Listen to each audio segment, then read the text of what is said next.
औज़ु बिल्लाहि मिनश शैतानिर रजीम बिस्मिल्लाहिर रहमानिर रहीम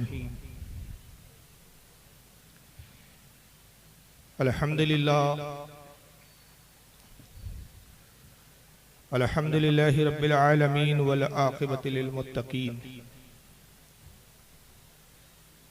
वस्सलातु वस्सलामु अला मन काना नबिय्यु आदमु बैनल माइ वत्तीन क़ाल अल्लाहु तबारक व तआला फ़िल क़ुरानिल मजीद वल फ़ुरक़ानिल हमीद या अय्युहल्लज़ीना आमनुत्तक़ुल्लाहा व कूनू मअस्सादिक़ीन सदक़ल्लाहुल अज़ीम सदक़ा सादिक़ुल मस्दूक़ अलैहि सलातो व तस्लीम इन्नल्लाहा व मलाइकतहु युसल्लूना अलन नबी या अय्युहल्लज़ीना आमनू सल्लु अलैहि व सल्लिमू तस्लीमा अल्लाहुम्मा सल्लि अला सय्यिदिना मौलाना शफ़ीअना व हबीबना व तबीबना व नबियना व मौलाना मुहम्मदिन व अला आलिहि व अस्हाबिहि व अहलि बैतिहि व ज़ुर्रिय्यतिहि व बारिक व सल्लिम सलातु व सलाम अलैका या रसूलल्लाहि सल्लल्लाहु तआला अलैहि व सल्लम। तेरे गुलामों का नक्श कदम है राहे खुदा, तेरे गुलामों का नक्श कदम है राहे खुदा, वो क्या बहक सके जो ये सुराग लेके चले।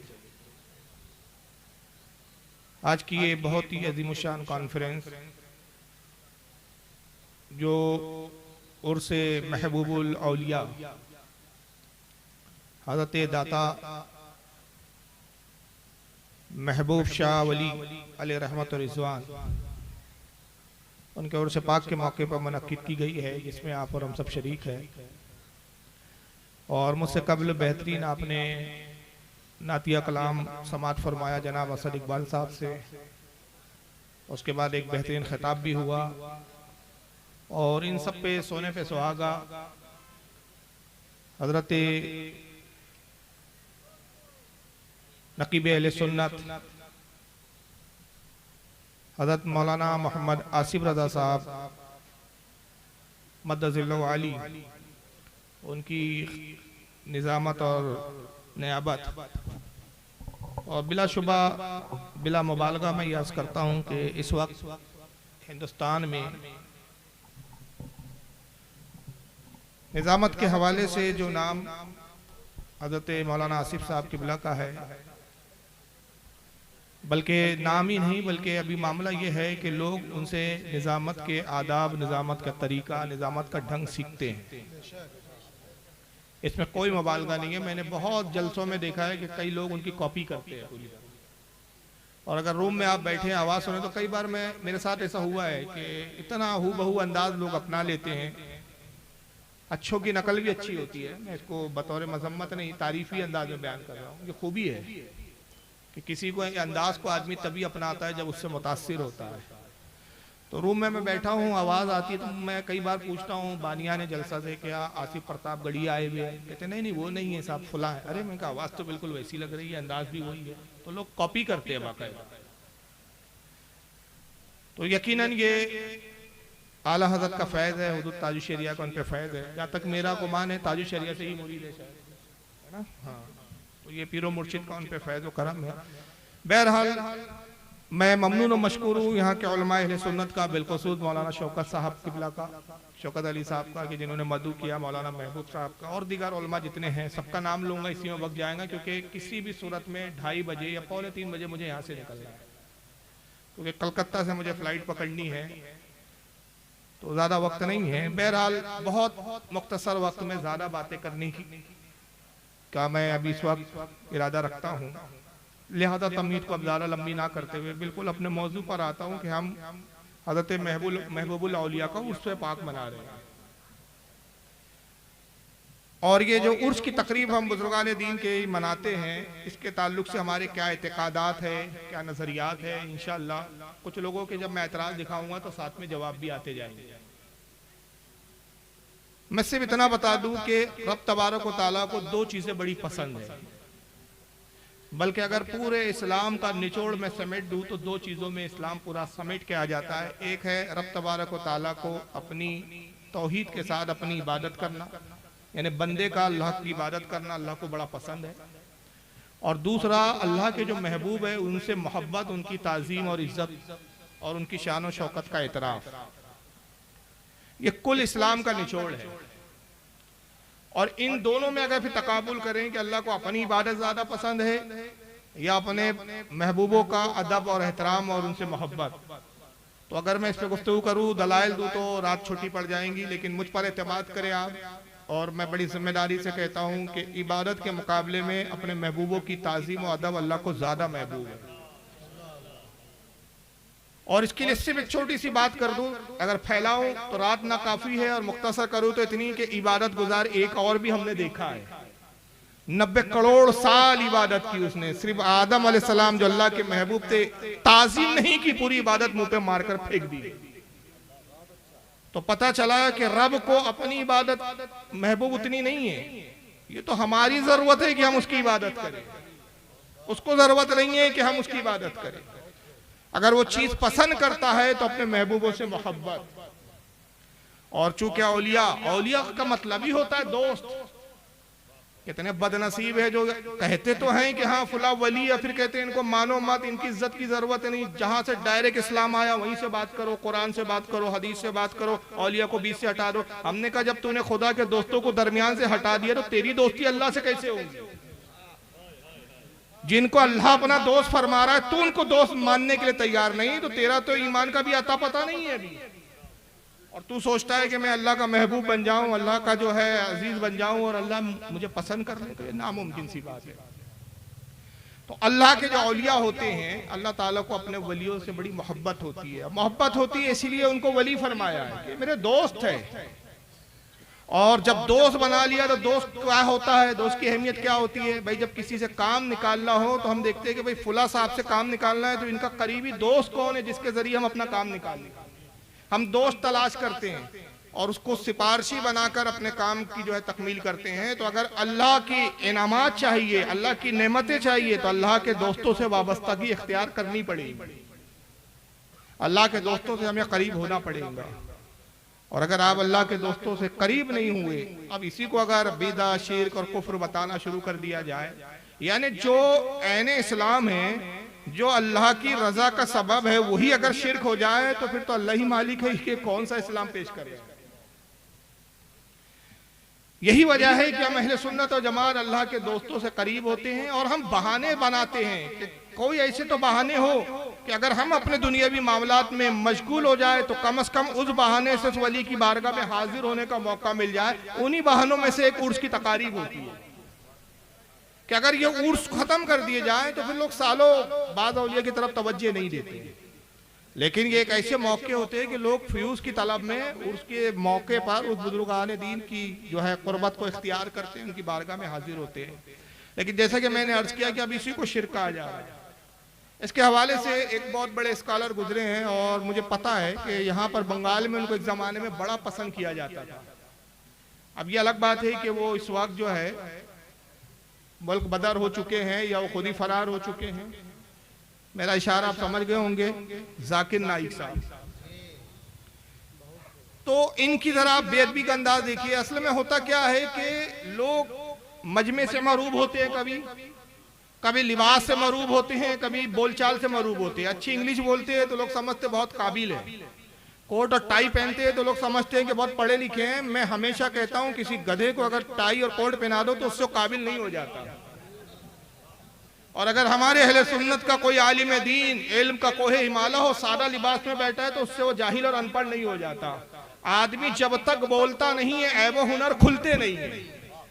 तो जाकिर नाइक को हमने देखा कि जब भी मुंह खोलता है तो पता चलता है कि एक जाहिल गधे को टाई और कोट पहनाकर स्टेज पे खड़ा कर दिया, जिसको ना दीन का पता है बेचारे को, न शरई इस्तिलाहात के बारे में जिसको कुछ मालूमात, न उस बेचारे को जो है बुजुर्गान दीन के बारे में कुछ मालूमात। और नतीजा क्या होता है कि जिस तरह की वो बकवासें करता है, तो उसकी एक बकवास मैं आपको सुना रहा हूँ, जरा सुन ले आप।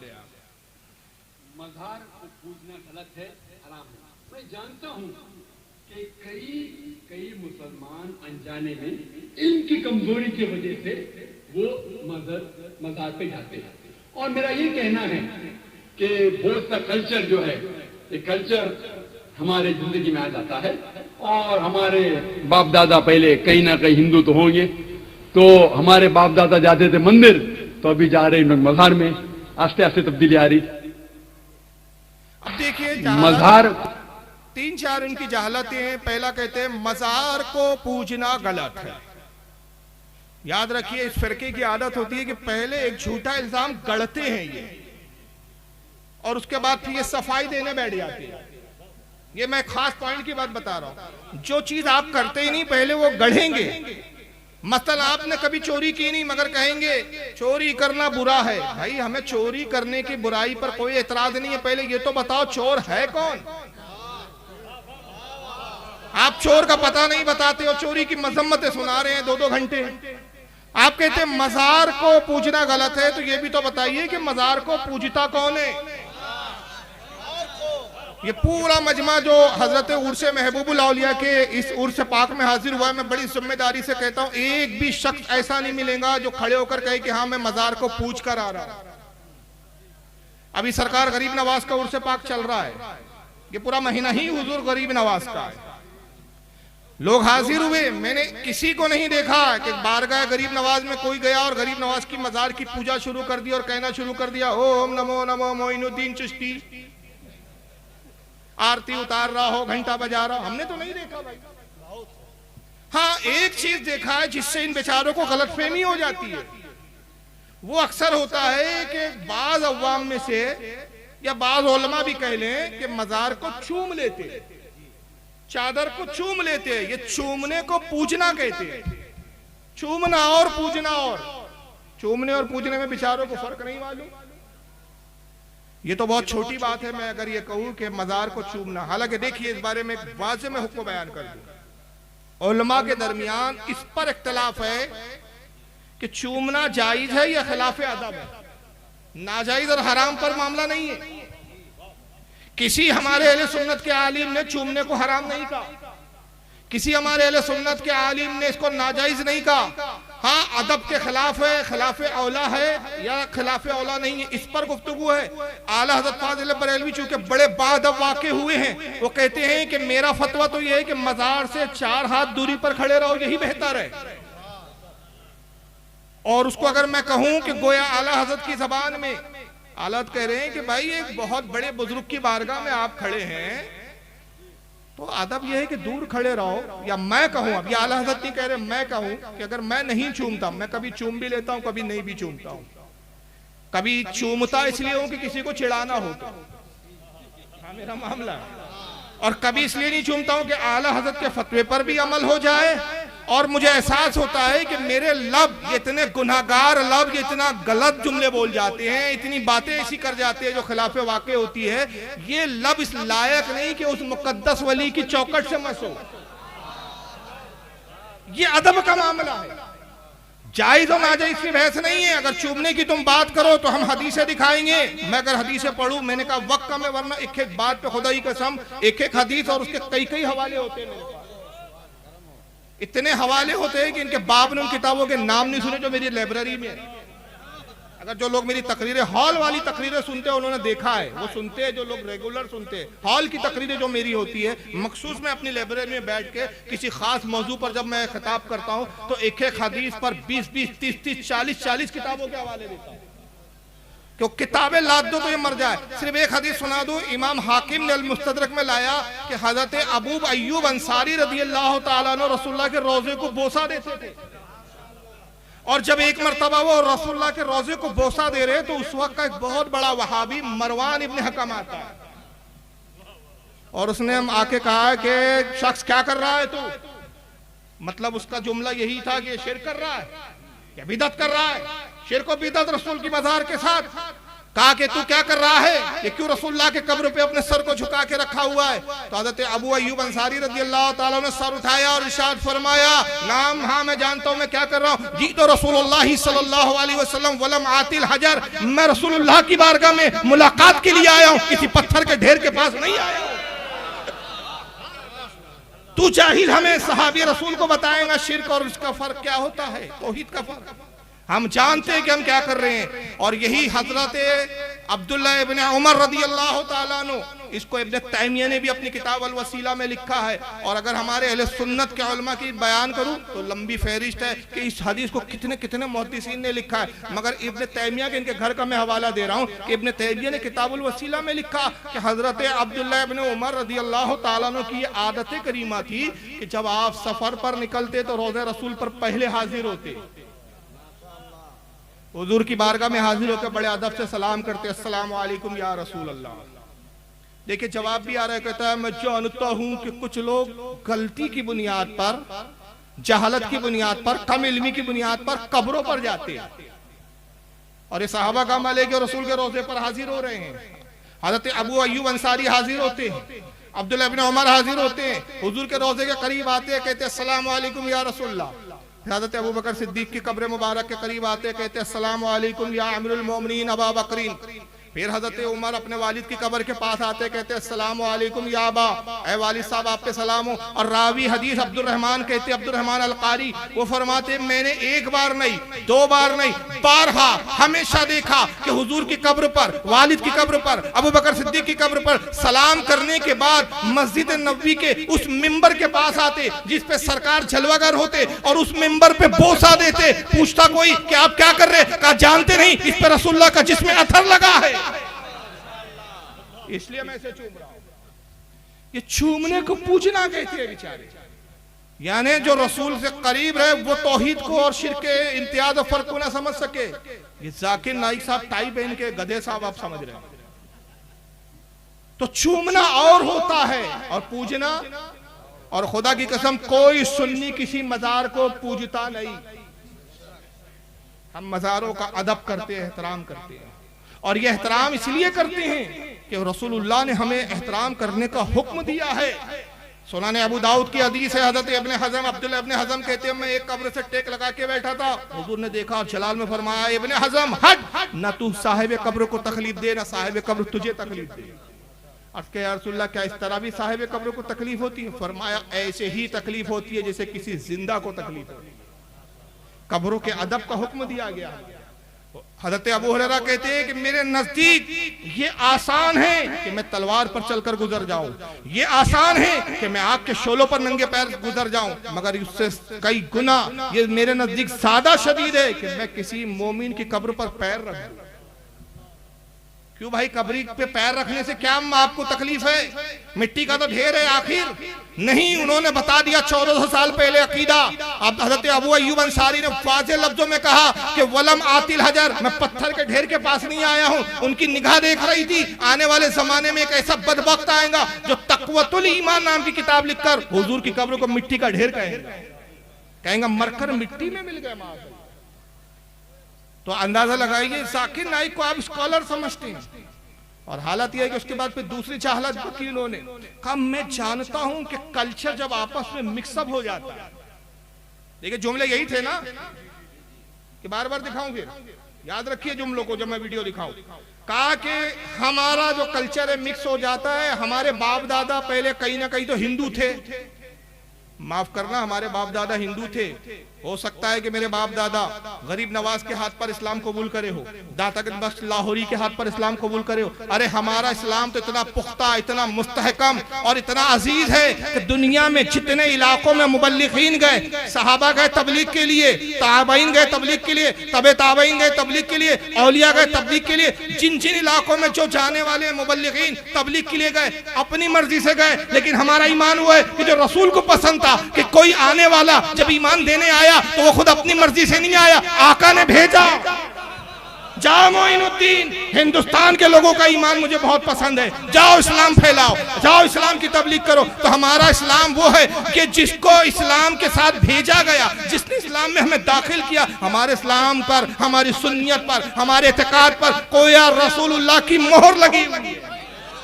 तो हमारे बाप दादा हिंदू थे, मगर ऐसे मुसलमान हुए कि आज हम में कोई फारूक नाइक नजर नहीं आता, फारूक रज़वी नजर आएगा, फारूक कादरी नजर आएगा, फारूक चिश्ती नजर आएगा। ये तेरी बदनसीबी है, तेरा बाप भी काफिर था, आज भी तो अपनी उस कुफ्र की निस्बत नाइक को लेकर घूम रहा। नाइक याद रखिए, मुसलमानों के नाम नाइक नहीं होते। रहा होगा तू किसी नाइक कबीले से, मगर अब तो तू अगर बाज़ाहिर कलमा पढ़ रहा है ना, नाइक तो हटा, कादरी लगाने में शर्म आती है, चिश्ती लगाने में शर्म आती है, सहरवर्दी लगाने में शर्म आती है, तो जिनको अपनी निस्बत बुजुर्गों से जोड़ना बिदअत नजर आती है, अपने बाप जो कुफ्र पे मरे उनकी निस्बत नाइक लगाना पसंद आता है। और मुसलमानों की आंखें नहीं खुल रही है, किसके पीछे जा रहे हैं, किन निस्बत वालों के पीछे जा रहे हैं। कादरी निस्बत को छोड़ के जा रहे हैं, चिश्ती निस्बत को छोड़ के जा रहे हैं, सोहरवर्दी निस्बत को छोड़ के जा रहे हैं, अशरफी निस्बत को छोड़ के जा रहे हैं, रज़वी निस्बत को छोड़ के जा रहे हैं। खुदा की कसम वो ये निस्बतें हैं। कोई मुझे कहे फारूक तू बरेली है, मैं खुश हो जाता हूँ। कोई कहता है तू चिश्ती है, मैं खुश हो जाता हूँ। कोई कहता है तू कादरी है, मैं खुश हो जाता हूँ। कोई कहता है तू अजमेरी है, मैं खुश हो जाता हूँ। इसलिए कि मैं जानता हूँ तुम जिन जिन से मेरी निस्बत जोड़ रहे हो सब जन्नती है। तुम्हारी बदनसीबी है कि मैं वहाबी कहता हूँ, तुम्हें शर्म आती है और तुम चीख पड़ते हो कि हमें वहाबी क्यों कहते हो। तुम्हें खुद एहसास है इस बात का कि तुम्हारा बाप मोहम्मद इब्न अब्दुल वहाब नजदी कहाँ है और तुम्हें कहाँ जाने वाले हो, क्योंकि कुरान ने फैसला सुना दिया। ये मेरा फैसला नहीं है, याद रखिए, कुरान का फैसला है। अल्लाह फरमाता है यौमा नादू कुल्लु उनासिम बिइमामिहिम, हश्र के दिन को याद करो जब हम तुम्हें तुम्हारे पेशवा के साथ बुलाएंगे। तुमने अब्दुल वहाब नजदी को पेशवा बुलाया, उसके साथ तुम्हें बुलाया जाएगा। तुमने इस्माइल दहलवी को पेशवा बनाया, उसके साथ बुलाया जाएगा। खुदा की कसम हमने पेशवा गौसे आजम को बनाया, गरीब नवाज को बनाया, मखदूम सिमना को बनाया, आला हज़रत को बनाया। जिसके साथ भी हमें बुलाया जाएगा हमारी जिंदगी कामयाब है। तुम अपनी निस्बत रखना बदल सके। आज भी नाइक का तुक्का लेके घूम रहे हो, बातें कहते हो कल्चर मिक्स होता है। हमारे बाप दादा काफिर थे, इस वजह से वो समझ ही नहीं सके। पहले जाते थे मंदिर, अब जा रहे मजार। कल्चर नहीं छोड़ पाए। यानी जाहिल के नजदीक मजार और मंदिर एक तरह है। और उससे बड़ा एक जाहिल और है आपका, अभी जो भागा नहीं है, मुझसे जरूर भाग रहा है, बलात्कारी बाबा। इसका जो फेल है, हम किसी के ऐब बताने के कायल नहीं, मगर अल्लाह के रसूल की हदीस है कि फाजिर के ऐब बयान करो ताकि लोग उससे बचे। ये हदीस है। मैं जर्जिस की बात कर रहा हूँ, वीडियो दिखाने से माजरत, क्योंकि बात मुझे दूसरी और नहीं कुछ दिखाना है। ये बातें मैं कई तकरीरों में बयान कर चुका हूँ, लोगों ने देखा है। जबानी सुना देता हूँ। इससे बड़ा जाहिल मौलवी जर्जिस, वो कहता है कि मंदिर में और मजार में कोई फर्क नहीं। वहां खड़ी मूर्ति है या पड़ी मूर्ति है, वहां चुंदरी चढ़ती है या चादर चढ़ रही है, वहां पर मूर्ति को धोया जा रहा है या कब्र को धोया जा रहा है, वहां पर भजन हो रहा है, यहाँ पर कव्वाली हो रही है। कोई फर्क नहीं साहब इसमें और उसमें। मैंने कहा सुनो मौलवी जर्जिस साहब, आज तक इस बात का जवाब नहीं दे सका। 8 साल हो रहे, 8 साल के 8 सदियां गुजर जाएंगी, मर खप जाएंगे, इसकी नस्लें जवाब नहीं दे सकेंगी। मैंने कहा सुनो, मजार और मंदिर में इतना ही फर्क है। सुनो, एक ही जुमले में बात खत्म कर रहा हूं, दलील की बातें अलग है। मजार और मंदिर में इतना ही फर्क है जितना तेरी बहन और तेरी बीवी में फर्क है।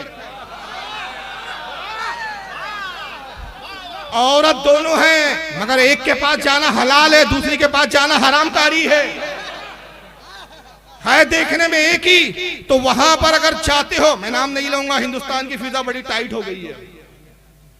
यहां जाते हो या लानतें हैं, यहां जाते हो बरकतें और रहमतें हैं। जहां ये हो वहां लानतें उतरती है, और ये जहां होते, अरे ये हो तो क्या कहना, क्या कहना, ये जहां हो ये ना हो, और इनका जिक्र कहीं भी हो तो इंदा जिक्र सालिहीन तनज़्ज़लुर रहमा, जहां सालिहीन का जिक्र होता है वहां रहमत उतरती है। इनके जिक्र से जब रहमत उतरती है तो ये जहां खुद मौजूद हो वहां कितनी रहमतें उतरेंगी, अंदाजा नहीं लगा सकते आप।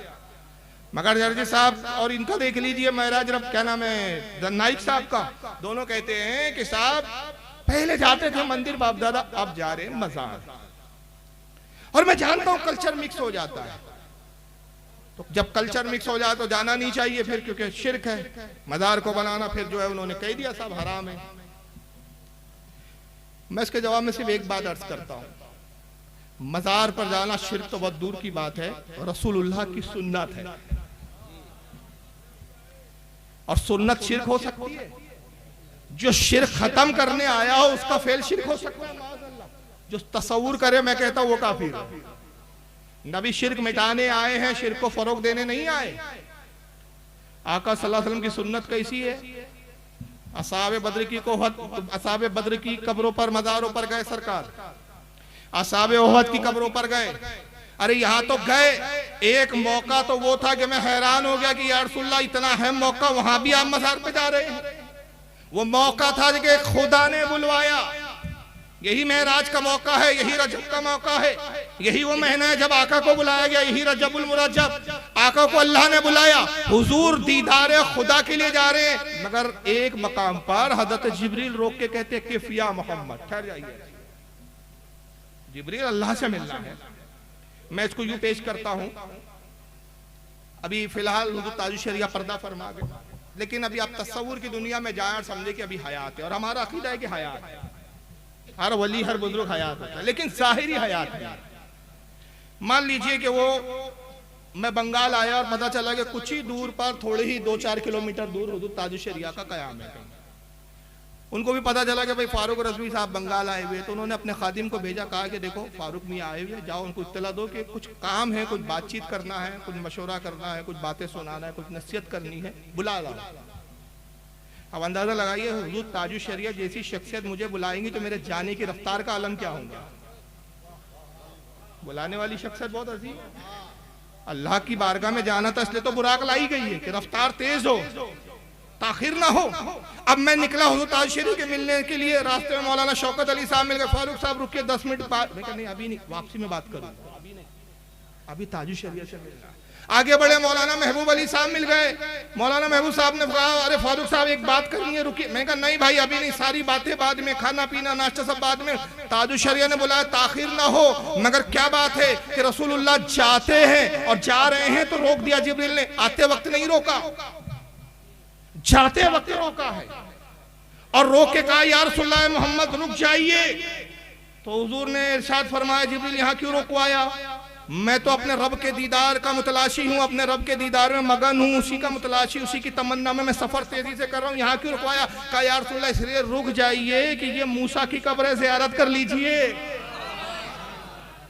और आका ने सिर्फ इतना नहीं कहा, सही मुस्लिम की हदीस है, कोई माइकल आली इस हदीस को चैलेंज नहीं कर सकता, क्योंकि सियासत्ता का बड़ा इन पे जो है सवार रहता है, सियासत्ता से हदीस दिखाओ, सियासत्ता से हदीस दिखाओ। तो सही मुस्लिम की सही हदीस है, हुजूर ने सिर्फ इतना नहीं कहा कि मैं मूसा की कब्र पर आया, दुआ की और चला गया, नहीं, बता दिया कि साहिब कब्र की कैफियत क्या होती है, साहिब कब्र का मकाम क्या होता है, नेक जो कब्रों में होते हैं उनका दर्जा और उनका मकाम और उनकी अज़मत क्या होती है। आका फरमाते मररतु अला कब्र मूसा वहुवा काइम युसल्ली, जब मैं मूसा की कब्र पर पहुंचा तो मैंने देखा मूसा अपनी कब्र में खड़े हैं और नमाज पढ़ रहे हैं।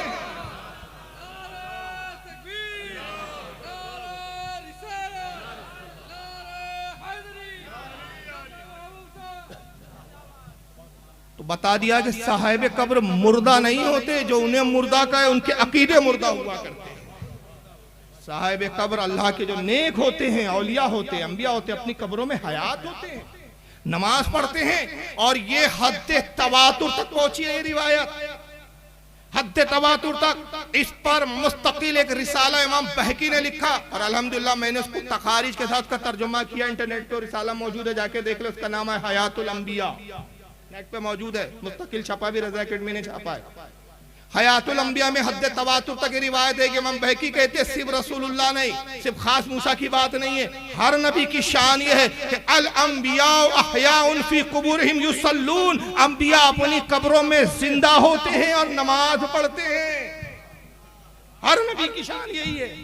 और औलिया की भी शान यह है। हज़रत इमाम जलालुद्दीन सूती फरमाते हैं कि बाद औलिया का तो ये हाल है कि उन्हें सोने का, सुर्ख सोने का, खालिस सोने का, हमारे यहाँ के सोने में तो मिलावट है, ये सोना भी कहीं और से आ रहा है, खालिस सोने का कुरान लिखा हुआ दे दिया जाता है और कब्र में बाकायदा कुरान देखकर तिलावत करते हैं। इमाम जलालुद्दीन सूती ने शरह सुदूर में लिखा, इसको इमाम इब्न अबी दुनिया ने लिखा, इसको हजरत इमाम कुर्तबी ने तस्करतुल मौता में लिखा, तस्करतुल कुबूर माफ कीजिए, तो कई किताबों में हदीस मौजूद है। तो आका फरमाते हैं कि जब मैं मूसा की कब्र पर आया, मैंने देखा मूसा अपनी कब्र में नमाज पढ़ रहे हैं। मूसा अलैहि सलाम फारिग हुए, हुजूर ने सलाम में पहल की, गुफ्तगू हुई, हुजूर आगे बढ़ गए। तो जिब्रील ने रोका क्यों था? रोका इसलिए था कि जिब्रील की निगाह देख रही थी आने वाले जमाने में जाकिर नाइक जैसे जाहिल आने वाले हैं, तो वो कहेंगे मजार पर जाना हिंदू कल्चर, बाप दादा जाते थे मंदिर, अब जा रहे मजार। तो अल्लाह के नबी उसकी काट आज ही 1400 साल पहले कर दीजिए, ताकि आप यार रुके, मूसा की कब्र की जियारत करे, ताकि ये सुन्नत बन जाए कि कब्र की जियारत करवाना मेरी सुन्नत, कब्र की जियारत करना या रसूलल्लाह आपकी सुन्नत, दो सुन्नतें कायम हो। और मेराज में जाते हुए जियारत इसलिए की, आते हुए नहीं, जाते हुए इसलिए कि हुजूर ने सहन दिया कि देखो मेराज बड़ा मुकद्दस सफर है, दीदार खुदा के मकसद से जा रहा हूं, तो मैं ए उम्मतियों जहन दे रहा हूं कि जब किसी अच्छे काम के लिए निकलो तो जो तुम्हारे इलाके का वली कामिल हो उसकी कब्र की जियारत करते हुए निकलो। यही वजह है कि हमारे अहले सुन्नत में मामूल है, हम हज के लिए भी जाते हैं तो पहले इलाके के वली की बारगाह में हाजिर होते हैं। और आला हज़रत ने इसको यूं कह दिया, उनके तुफैल हज भी खुदा ने करा दिए, असले मुराद तो हाजिरी पाक उधर की है। तो बहरहाल ये जाकिर नाइक साहब का मामला था, कब्रों की ज़ियारत उनको शिर्क और बिदअत नजर आ रही है। और फिर इस पर एक एतराज और होता है, चूंकि हजरत महबूबुल औलिया जिनका मुर्स मना रहे, मुझे बताया गया कि मजसूब बुजुर्ग थे, तो एक तबका ऐसा है कि जो मजहूबियत का ही इनकार कर देता है, और फिर ऐसी ऐसी तौहीनें और ऐसी ऐसी बदतमीजियां करते हैं ये लोग कि जिसको सुनने के बाद आदमी हैरान हो जाता है कि यार ये लोग वाकई मुसलमान हैं या इनको मुसलमान कहना भी दुरुस्त है या नहीं। दुरूद शरीफ पढ़े आप तो मैं बताऊं, अल्लाहुम्मा सल्ली अला सय्यिदना मौलाना मुहम्मद। वो बुजुर्ग ये जनाब है तौसीफुर रहमान साहब, सऊदीया में रहते हैं इस वक्त, है तो पाकिस्तान के लेकिन सऊदीया में रहते हैं। और वहां ये क्यों रहते हैं? ज़कात खैरात सदकात सब वहीं पे मिलती है, सारे लोगों का पापी पेट वहीं से भर रहा है। अब सुनिए, बुजुर्ग नहीं हुआ करते जिनका सर से लेकर पांव तक हर चीज ही नंगी होती है, बड़ी बड़ी मूछें, बड़े हुए बाल, गंदगी और बदबू, नंगा नंग मंग तलंग जा रहा है। ये ने कुछ नहीं कहना, ये पहुंची भी सरकार है, मजजूब है, ये इन्हें कुछ नहीं कहना। सर से टोपी उतार दो तो तुम गुस्ताख हो, तुम्हारी नमाज नहीं होती। सर से टोपी उतार के सर नंगा करोगे, वहाबी हो, गुस्ताख हो, बदमजहब हो, आपकी नमाज नहीं होती। और अगर सारा कुछ उतार दो, अब आप रजिस्टर्ड वली हो, कन्फर्म मोहर लगी हुई है, अब कोई गुस्ताखी नहीं। सिर्फ सर नंगा करोगे तो बड़े गुस्ताख, और हर चीज नंगी कर लोगे तो बस पहुंच गए, एक धक्का आखिरी लगेगा और सीधे जहन्नम में। ये वलियों के बारे में कहा जा रहा है, एक धक्का लगेगा आखिरी जहन्नम में, माज़अल्लाह जहन्नम में तो खुद ये जाएंगे। याद रखिए, मज्जूब वली उसे कहा जाता है जो होश हवास में नहीं होता, जाहिरी दुनिया के होश में नहीं रहता, याद इलाही में मगन होता है और अल्लाह की याद में इतना डूबा होता है कि उसको दुनिया और माफिया का होश नहीं होता। हज़रत कहते हैं कि जो होश में ना हो वो क्या ना करे। एक ही मुस्लिम मिसरे में मसला हल कर दिया। बाद मज्जूब औलिया ऐसे मिलेंगे कि कपड़े पहनने का होश नहीं है, उनका कुछ सतर जाहिर हो जाता है बाज़ औक़ात, या घुटने खुले हुए बैठे अपनी धुन में। अब चूंकि इन्होंने हदीसों को पढ़ा नहीं बेचारों ने, तो एतराज करने बैठ गए और एतराज ये किया कि साहब वो अल्लाह का वली नहीं होता, मुझे बड़ी बड़ी है, गंदा संदा बैठा हुआ है, लिबास का होश नहीं है, वो अल्लाह का वली नहीं होता। टोपी उतार दो तो तुम गुस्ताख कहते हो, यहाँ तो सब उसने उतार दिया, नंगा पड़ा हुआ, फिर भी वली कह रहे हो। जनाब वो होश में नहीं है, और शरीयत जो है बेहोश आदमी पे हुक्म नहीं लगाती। आपने टोपी उतारी तो आप भी बेहोश है क्या? समझ रहे आप भी मजदूब है क्या? अगर मजदूब हो तो फिर टोपी भी ना पहने तो हम नहीं बोलेंगे, मगर होश में और टोपी नहीं पहन रहे तो फिर एतराज किया जाता है कि भाई बेअदबी है। चलिए बहरहाल इनको रखिए। इसी बात को एक दूसरे मौलवी साहब ने भी कुछ दूसरे अंदाज में बयान किया है। इनका नाम है जावेद उस्मान, कर्नाटक के। कभी एक दूसरा नाम क्या? मजजूब। मजजूब, ये एक मजजूब थे। क्या थे? एक मजजूब थे। मजजूब का असल में मतलब जज से मजजूब आया। जज का मतलब है जैसे स्पंज वगैरह क्या करता है, पानी को जज कर लेता है, वैसे इन्हों अल्लाह को जज कर लिए गए, वैसे इन्हों अल्लाह को जज कर लिए गए, खींच लिए। क्या पावर था कि उनके अंदर मालूम नहीं। रोक रोक के बोलूंगा तो भूल जाऊंगा। तारीफ ही उल्टी बता दिया बेवकूफ ने। अल्लाह को नहीं खींचे, अल्लाह जिन्हें अपनी तरफ जज्ब कर लेता है उसको मजजूब कहते हैं। जो अल्लाह की याद में जज्ब हो जाए उसको मजजूब कहते हैं। जो अल्लाह की याद में डूब जाए उसको मजजूब कहते हैं। जिसको अल्लाह अपने से इतना करीब कर ले कि उसमें और अल्लाह के दरमियान में फर्क खत्म हो जाए, उसको मजजूब कहते हैं। ये मोहिउद्दीन इब्ने अरबी की इस्तिलाह देखिए, मैंने बात जुमला निकल गया, अब तशरीह करने जाऊंगा बड़ी लंबी बात हो जाएगी यार। बस मोहिउद्दीन इब्ने अरबी ने तसव्वुफ की तारीफ क्या की है मालूम है? ये क्या समझेंगे बेचारे। मोहिउद्दीन इब्ने अरबी फरमाते हैं कि तसव्वुफ में शराब है, तसव्वुफ एक शराब है। बाबड़ तो पहले यही फतवा लगा देगा कि शराब बोल रहे हैं, अरे ये मारिफत की शराब है, ये वो शराब नहीं है।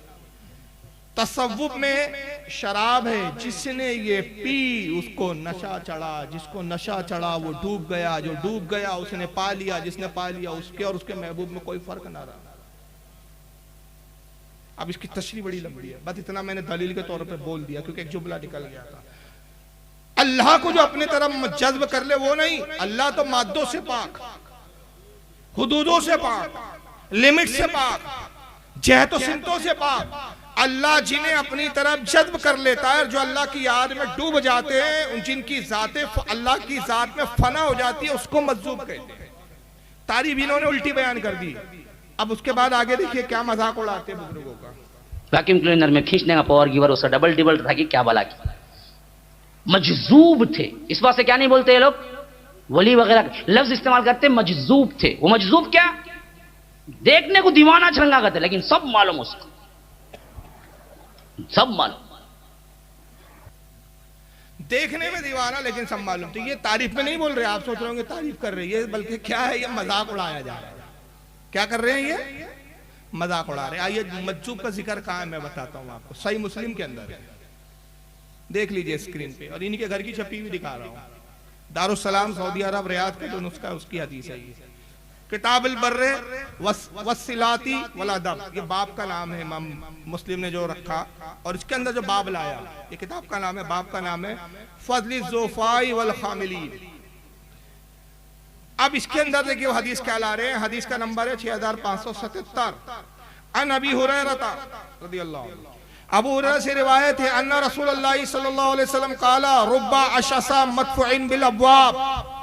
अबू हुरैरा रज़ियल्लाहु ताला अन्हु कहते हैं कि अल्लाह के रसूल सल्लल्लाहु अलैहि वसल्लम ने इरशाद फरमाया, कितने ही ऐसे लोग हैं कि जिनका हाल पुरागंदा, पुरागंदा यानी मैले कुचले, लिबास मैले, दाढ़ियां बड़ी हुई है, मुझे ये पुरागंदा लफ्ज में सारी चीजें आ गई, जिनके बाल बिखरे हुए, और मदफूइन बिल अब्वाब, जिनको दीवाना समझ के लोग दरवाजों से धुतकार देते हैं, जिनको लोग दीवाना समझते हैं, दरवाजों पे खड़े रहना जिनका गवारा नहीं करते, ये मजजूब है कि देखने में गंदे संदे दरवाजों से धुतकारे जा रहे हैं, मगर उनका मकाम के आगे आका कहते लो अक़समा अलल्लाहि लअबर्रा, मकाम वो है कि अल्लाह पर भरोसा करके कसम खा ले, अल्लाह उनकी कसम को पूरा फरमा देता है। अब अगर कसम खा के मुर्दे को ठोकर मारे, कुम बिइज़्निल्लाह, मुर्दा जिंदा हो जाए। बीमार आए कहे हुजूर बीमार हूं, शिफा अता कर दीजिए, अल्लाह की कसम कहा कर कह दे जा तुझे शिफा दी गई, अल्लाह कसम को पूरा फरमा। यह है मुस्लिम की हदीस। इन बेचारों को सही मुस्लिम पढ़ने की तौफीक नहीं, हालांकि यह हदीस तिरमिज़ी में भी है, किताबुल मनाकिब में आई हदीस, हदीस नंबर 3854। इमाम बज़्ज़ार ने भी लिखा है इसको, इमाम तहावी ने भी इसको शरह मुश्किल आसार में लाया है, हकीम तिरमिज़ी ने नवाज़िर उसूल में लाया है, इमाम इब्ने हिब्बान ने इसको अपने सही में लिखा है, इमाम तबरानी ने मौजमुल औसत में लिखा है, मुतअद्दिद हवाले इसके, मगर नाम अहले हदीस। मैं आसिफ भाई से माजरत के साथ एक जुमला कहूंगा क्योंकि हजरत का मिजाज मुझे मालूम है।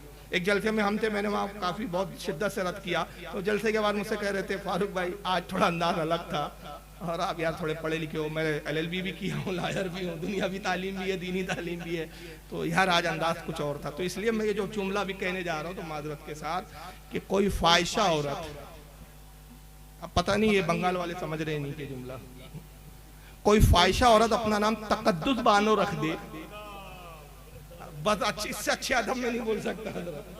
कोई ख्वाहिशा औरत अपना नाम तकद्दुस बानो रख ले तो नाम रखने से वो ख्वाहिशा तकद्दुस बानो नहीं होती। तो चंद जाहिल जिनकी हदीसों पे नजर नहीं अपना नाम अहले हदीस रख ले तो अहले हदीस नहीं बन जाते। अहले हदीस बनने के लिए हदीस का जानकार बनना पड़ता है। इन बेचारों को ये हदीस नहीं मिली। और आइए मजहब का जरा मकाम भी देखें। ये तो दुनिया की हालात थी कि दरवाजों से धुतकारे गए, बाल बिखरे हुए थे, लोग दीवाना दीवाना पागल मजनून समझ रहे थे। मगर आइए जरा उनका एक मकाम क्या है। सुनाने इब्ने माजा, ये भी इन्हीं बेचारों की आंखें छपी हुई है। मुझे लगता है पैसे कमाने के लिए छापते बेचारे, ये पढ़ते नहीं है। सुनाने इब्ने माजा किताब ज़ुहद और हदीस नंबर 4115, बाप मन ला युबाहु लहू, तर्जमा होता जिनकी लोग परवाह नहीं करते, जिनकी परवाह ना की जाए। हदीस नंबर 4115, अन मुआज़ इब्न जबल क़ाल क़ाल रसूलुल्लाह सल्लल्लाहु अलैहि वसल्लम अला उख़बिरुका अन मुलुकिल जन्नह। मुआज़ इब्न जबल कहते हैं कि रसूलुल्लाह साहबा के दरमियान बैठे और साहबा से फरमाया, आका ने, ऐ मेरे साहबा की जमात, क्या मैं तुम्हें जन्नत के बादशाहों की खबर ना दूं? जन्नत में बादशाहत किनकी चल रही है? कौन जन्नत में बादशाह होंगे? किनकी मानी जाएंगी? किनका हुक्म चलेगा? अला उख़बिरुका अन मुलुकिल जन्नह, क्या मैं तुम्हें जन्नत के बादशाहों की खबर ना दूं? कुल तो बला।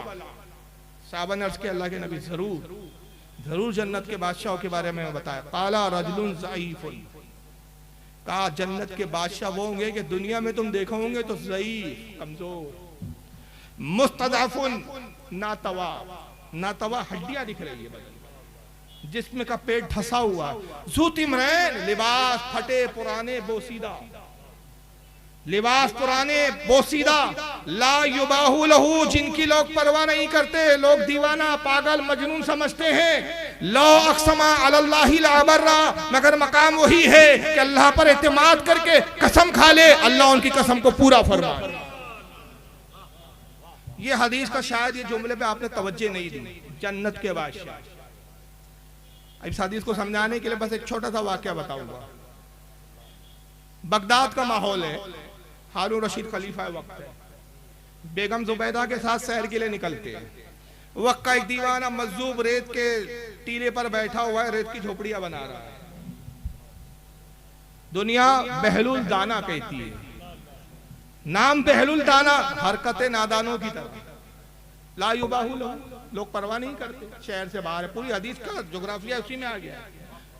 ज़ईफ़ुन, कमजोर भी नजर आते हैं, मुस्तज़फ़ुन, नातवा है, ज़ुतिमरैन, लिबास फटे पुराने बोसीदा, लोग परवाह नहीं करते। बगदाद से बाहर रेत के टीलों पे बैठे हैं और वो रेत के तूदों को जमा करके झोपड़ियां बनाते हैं, छोटे छोटे झोपड़ियां बना के रखे। जुबैदा ने देखा बग्गी में सैर कर रहे हैं, हारून रशीद से कहती है कि बग्गी रुकवा दीजिए। बग्गी रुकी गई, जुबैदा उतरती है। उस वक्त की टनटनाटन सुननी थी जुबैदा। आने के बाद बुजुर्ग के करीब आई, सलाम किया, अस्सलाम वालेकुम। वो हजरत बुजुर्ग जो थे बहलुल दाना अपने काम में मसरूफ है, बगैर सर उठाए जवाब दिया, वालेकुम अस्सलाम। मलिका कहती है, हुजूर आप क्या कर रहे हैं? फरमाते हैं कि देख नहीं रही है, जन्नत के महल तामीर कर रहा हूं। तो जुबैदा खुश अकीदा थी, आज का वहां भी होता, कहते देखो पागल है ये, मट्टी के तूदे बना रहा है जमीन पर और जन्नत के महल बता रहा है इसको। लेकिन वो खुश अकीदा सुननी थी। कहने लगी, हुजूर जन्नत का महल मुझे भी अता कर दीजिए। कहा जुबैदा फ्री में नहीं देंगे, अगर जन्नत का महल चाहिए तो खरीदना पड़ेगा। कहा हुजूर कीमत देने के लिए तैयार हूं, बताएं क्या कीमत है? फरमाया 1 दिरहम, चांदी का 1 सिक्का। जुबैदा ने 1 रुपए का निकाला सिक्का, हजरत बहलुल दाना की हथेली पे रख दिया। बहलुल दाना ने सिक्का लिया और वो जो झोपड़ी एक बनाई हुई थी उसको आगे कैसा खसका के उसको तोड़ दिया और कहा, जा ऐ जुबैदा ये महल जन्नत का तेरा हुआ। बात खत्म हो गई, महल पर लौट आए। हारून रशीद जुबैदा से कहते हैं कि मलिका, एक फकीर को, एक दीवाने को 1 रुपया देके ज़ाय कर दिया, किसी गरीब मिस्किन को देती कुछ काम आ जाता। वो रुपये की कदर क्या जाने, कुछ देर हथेली पे उछालेगा, खेलेगा, फेंक देंगे। जुबैदा कहती है, अमीरुल मोमिनीन जाने दीजिए, हमारे पास तो अल्लाह ने इतनी दौलत दी है, 1 रुपये की क्या वैल्यू है। बात खत्म हो गई। रात का वक्त आता है, हारून रशीद अपने ख्वाबगाह में अपने नींद के कमरे में सो रहे हैं। रात में ख्वाब देखते हैं कि जन्नत का एक माहौल है और ये जन्नत की सैर करते करते आगे बढ़े, एक महल के करीब पहुंचे। महल के सदर दरवाजे पे लिखा था कसरे जुबैदा, जुबैदा का महल। साथ में कोई 2 सिपाही खड़े हुए पहरा दे रहे, गोया फरिश्ते हैं, वो पहरेदार है। हारून रशीद करीब पहुंचे और कहा कि भाई ये क्या हमारी बेगम जुबैदा जो हमारी दुनिया में बेगम थी उसी का महल है? कहा हाँ आपने सही पहचाना बादशाह वक्त, ये आप ही की बेगम जुबैदा का महल है। कहा भाई हमें इजाजत दीजिए, हम अंदर जाएं अपनी बेगम से मिले। कहा नहीं, वो सब रिश्ते नाते दुनिया में थे, यहाँ ये मालिक इस्माइल की जुबैदा, जब तक हम मलका से इजाजत ना ले ले आप महल में दाखिल नहीं हो सकते, ठहरे हम इजाजत लेकर आते। खलीफा ने कहा ठीक है, वो बात का मामला इजाजत, मगर ये तो बताओ किस अमल की बुनियाद पर मेरी बेगम को ये महल दिया गया, कौन सा अमल अल्लाह की बारगाह में कबूल हुआ? तो वो फरिश्ते कहते हैं कि अमरुल मोमिनीन, किसी अमल की तरफ रब तबारक व तआला ने तवज्जो नहीं फरमाई, बल्कि ये तो वो महल है जो बहलुल दाना ने 1 रुपए के सिक्के में जुबैदा को अता किया। खान रशीद की नींद को लिए हड़बड़ा गए, रोने लगे। कहा कि हम तो एक दीवाना समझ रहे थे, पागल समझ रहे थे, मगर ये तो फरदाना निकला, अल्लाह का वली निकला। जुबैदा को बेदार किया, कहा जुबैदा तुम कामयाब निकली, हम नाकाम हुए। कहा क्या हुआ अमरुल मोमिन? सारी दास्तान सुनाई। कहा चलो अभी उस फकीर को तलाश करें। अब फकीर को तलाश करने निकले, मगर हजरत बहलुल दाना का पता नहीं है। वजह यह है कि दीवानों की कोई एक जगह एक मंजिल नहीं होती, बल्कि मैं इस वक्त पे ऐसे मौके पे एक जुमला कहता हूँ कि दीवाने वो होते हैं खुदा की याद के, ये दीवाने ये मजलूबीन वो होते हैं ये जहाँ बैठते हैं वहाँ आबादियाँ बसा देते हैं, और जहाँ से ये नाराज होकर उड़ जाते हैं वहाँ से आबादियाँ वीरान हो जाया करती है। तो ये आबादी के मोहताज नहीं होती, आबादी इनकी मोहताज होती है। अब बहरहाल उनको तलाश कर रहे हैं। एक दिन पूरा गुजर गया, बहलुल दाना का पता नहीं चला। दूसरा दिन तलाश किया, दोपहर के वक्त बहलुल दाना एक टीले पे नजर आया। वही मिट्टी के तूदे हैं, वही मिट्टी का टीला है, बहलुल दाना वही भी उस तरह झोपड़ियां बना रहे। बादशाह ने देखा, खुश हो गए, बग्घी से उतरे, सलाम किया। हजरत ने फिर उसी तरह जवाब दिया। कहा हुजूर आप क्या कर रहे हैं? कहा देखता नहीं बादशाह, महल बना रहे हैं जन्नत। कहा हुजूर एक महल हमें भी अता कर दीजिए। कहा कीमत देनी होगी। कहा हुजूर कीमत देने के लिए फकीर तैयार है, बताएं क्या कीमत है? कहा बादशाह इस महल की कीमत तेरी पूरी हुकूमत। कहा हुजूर ताज्जुब की बात है, परसों के रोज आपकी कनीज आपकी खादिमा मलका जो है मलका आलिया ने आप ही से महल खरीदा, 1 दिरहम में आपने महल फरोख्त कर दिया, और आज 1.5 दिन में इतनी कीमत बढ़ गई। जी क्या आज हालत ये है कि आप जो है पूरी हुकूमत मांग रहे हैं? बहलुल दाना जवाब देते हैं कि बादशाह सुनो, तेरी बीवी को 1 दिरहम में जो महल दिया गया था और तुझे से हुकूमत का मुतालबा, फर्क ये है कि वो बगैर देखे उसने सौदा किया था, तू तो महल देखकर आ रहा है। तो इस वाक़े से 2 बातें पता चली कि अल्लाह के ये मज़्ज़ूबीन औलिया वो होते हैं जो चलते जमीन पर है लेकिन सौदे जन्नत के किया करते हैं, जन्नत के सौदे लोगों को करवाया करते हैं। और दूसरी बात ये पता चली कि औलिया अल्लाह की जमात वो होती है कि जो बगैर आजमाए हुए इनके हाथों पर अकीदत के सौदे कर लिया करते हैं, वो कामयाब होते हैं। और जो आजमाइशों में पढ़ते हैं, यहाँ भी आजमाइश में पढ़ते हैं और वहाँ भी आजमाइशों में पढ़ जाए। औलिया की मोहब्बत यह है कि जिसको दलील नहीं, मोहब्बत के लिए दलील की जरूरत नहीं होती, इश्क के लिए दलील की जरूरत नहीं होती, मोहब्बत का होना शर्त होता है। तो बहरहाल यहाँ मज़्ज़ूबीन पर भी इनका एक एतराज था, बल्कि यहाँ तक एतराज है, आपको हैरानी होगी कि सरकार गरीब नवाज हिंदुस्तान तशरीफ लाए। चलिए ये तो आम वलियों की बात हो रही थी, इनको सुल्तानुल हिंद पर भी एतराज है, और शायद इसलिए इनको सुल्तानुल हिंद पर एतराज है कि ये यहूदों की नस्लों के हैं, यहूदियों का मिशन बढ़ाना चाहते हैं। तो इनको प्रॉब्लम यह हो जाती है कि यार गरीब नवाज ने इतना इस्लाम फैला दिया और आज उनके करोड़ों अरबों अकीदतमंद है, तो हमारा फिर वो कुफ्र का मजहब कैसे चलेगा? तो जिसने इस्लाम लाया उसके खिलाफ बोलो, उससे दुश्मनी करो ताकि उसकी अकीदत दूर हो जाए दिलों से। तो नतीजा ये हुआ कि हम अपनी तरफ जज्ब कर सके। तो अब ऐसी ऐसी बातें की गई, जरा सुनिए आप।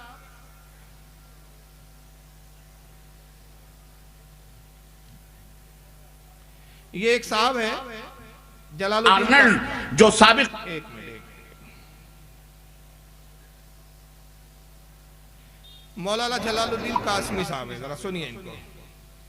ख्वाजा अजमेरी रहमतुल्लाह अलैह दरहकीकत जुनूबी ईरान के एक इलाके सीस्तान के अंदर पैदा हुए सन 536 के अंदर, और इंतकाल उनका हुआ सन 635 के अंदर। अच्छा ये चले, मक्का आए और मक्का से मदीना आए, और इनके जो पीर थे उस्मान हारूनी, मुर्शिद इनके उस्मान हारूनी, जब मदीना आए तो इनके पीर ने कहा, देखो ये सामने नबी की कब्र है, सलाम करो, सलाम भेजो। देखो यहाँ ऐसा होता है ना, पीरा नमी परंग मुरीदा मी परारंग, पीर लोग नहीं उठते हैं, मुरीद लोग उनको उड़ा देते हैं। कहा कि सलाम कर मेरे बच्चे, कहा कि सलाम अलैकुम या सय्यदुल मुरसलीन, सलाम हो तुम पर ऐ सय्यदुल मुरसलीन। कब्र से आवाज आई, वालेकुम सलाम या सुल्तान हिंद। पीरा नमी परंग मुरीदा मी परारंग, पीर लोग नहीं उड़ते हैं, मुरीद लोग उनको उड़ा देते हैं। यार सुल्तान हिंद। अच्छा, कहां तक मामला है? कब्र से जवाब आने का। बिल्कुल सही नहीं है, इसलिए की बात हदीस के खिलाफ है। हदीस हदीस इस तरह हजरत इमाम मुस्लिम रहमतुल्लाह इस हदीस का कैसे किताबुल फज़ाइल के अंदर है। हजरत अबू हुरैरा फरमाते हैं कि जनाब मोहम्मद रसूलुल्लाह सल्लल्लाहु अलैहि वसल्लम ने इरशाद फरमाया कि मैं क़यामत के दिन तमाम औलाद आदम का सरदार और सबसे पहले मेरी कब्र फटेगी। इसका मतलब कयामत से पहले, सूरह इसराफील से पहले आपकी कब्र फटेगी ही नहीं, और जब कब्र फटेगी ही नहीं तो जवाब बाहर आने का सवाल ही पैदा नहीं होता। लिहाजा हदीस पाक से साबित हुआ कि ये कहानी बना ली गई है। पीरा नबी परंग मुरीदा मी परारंग, पीर लोग नहीं उठते, मुरीद लोग उनको उड़ा देते हैं। ये वाकया बनाया हुआ है, मनगढ़ंत है। आप अपने नस्ल दर नस्ल अपने बाप दादाओं से यही सुनते आ रहे कि सरकार गरीब नवाज रोज़े रसूल पर हाजिर हुए, सलाम किया, रसूलुल्लाह का जवाब आया, हुजूर ने गरीब नवाज को हुक्म दिया कि जाओ हिंदुस्तान तबलीग करो। मैंने भी अभी यही बयान किया। ये कहते हैं कि वाकया गढ़ा हुआ है, मन गढ़ा। वजह क्या है कि हदीस रसूल के खिलाफ है। और हदीस क्या पेश की इन्होंने? वही वहाबी वाला अकीदा। वजह यह है कि जिनको ये मानते हैं ना अपना बड़ा, इब्न तैमिया, मोहम्मद इब्न अब्दुल वहाब नजदी, इन सब के अकीदे थे कि रसूलुल्लाह मरकर मिट्टी में मिल चुके हैं। बल्कि इब्न तैमिया ने तो माज़अल्लाह किताबुल वसीला जो किताब लिखी है उसमें ये तक लिखा कि हुजूर की कब्र पर जो ये बास सूफिया दावा करते हैं कि हम गए सलाम किया, कब्र से हुजूर की आवाज़ आई, ये झूठे सूफी होते हैं। बास कहते हैं कि कब्र फटी, हुजूर कब्र मुबारक से तशरीफ लाए, मुलाकात की। ये झूठे मनगढ़ंत किस्से गढ़ने वाले झूठे सूफी है। हुजूर अपनी कब्र से नहीं आ सकते, हुजूर की कब्र से आवाज़ नहीं आ सकती, बल्कि वो शैतान होता है जो हुजूर की आवाज़ में जवाब देता है। ये किताब मौजूद है मेरे पास। जब इनके बड़े ने ये अकीदा बनाया तो अब उस अकीदे को निभाने के लिए छोटे भी चल पड़े, तो पूरी तारीख का ही इनकार कर दिया कि गरीब नवाज को ना कोई कब्र से आवाज आई जवाब की, ना तबलीग का हुक्म हुआ। कहानी बनाई भी, बल्कि मामला क्या है, फारसी का एक मकोला और एक उन्होंने जुमला पढ़ लिया कि पीर लोग नहीं उड़ते, मुरीद लोग उनको उड़ा देते।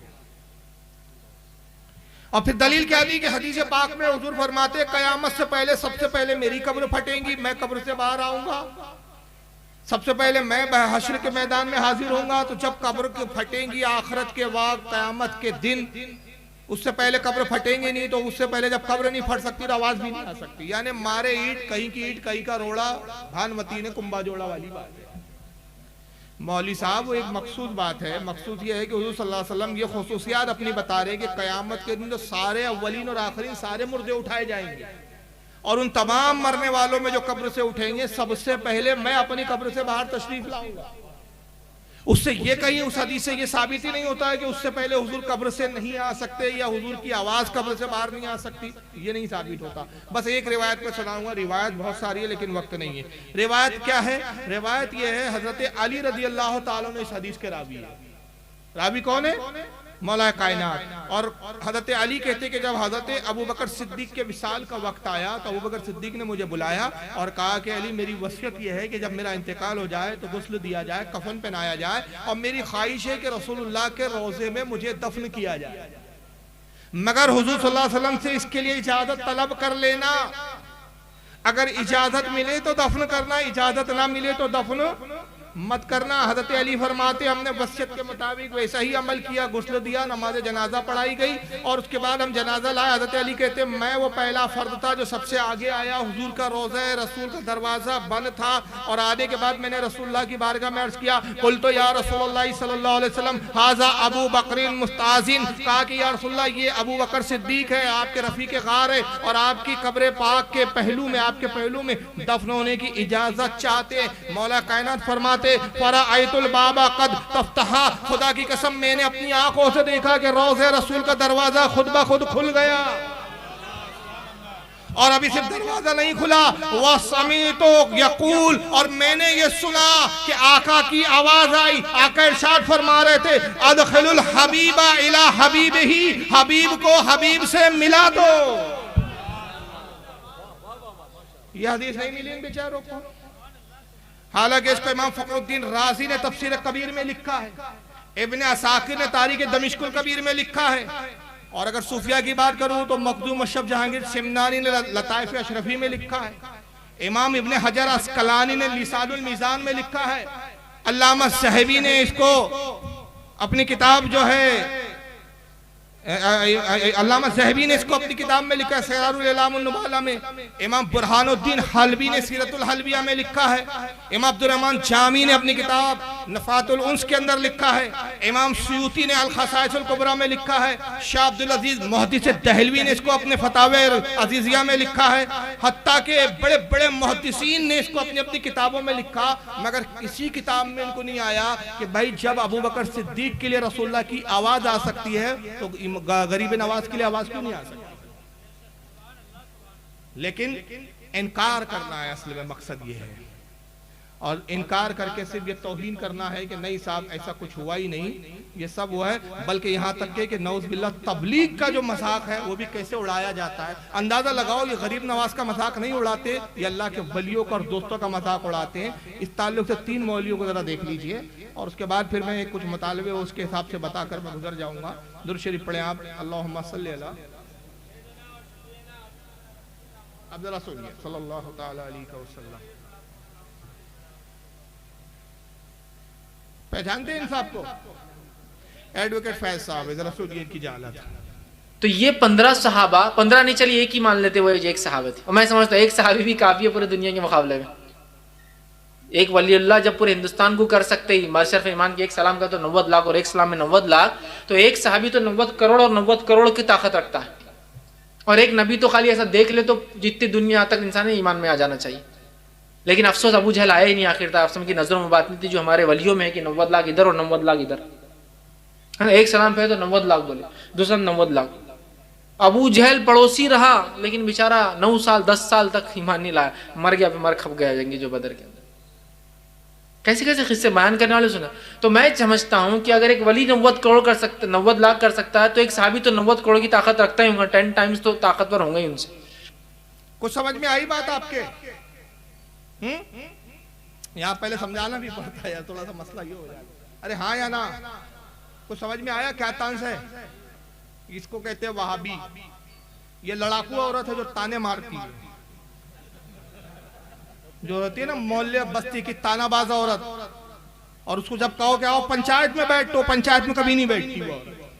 ये वही है, आओ मुनाजरे में, नहीं नहीं नहीं, वो तो आगे से गीली और पीछे से पीली हो जाएगी हमारी, मुनाजरा नहीं करेंगे हम अपने 10 बाय 10 के दड़बे में ताने मारेंगे।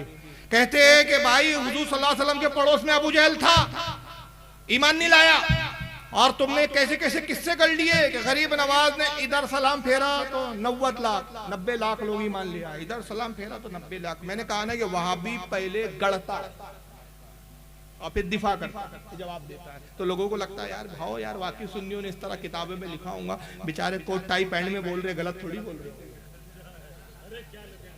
है ना।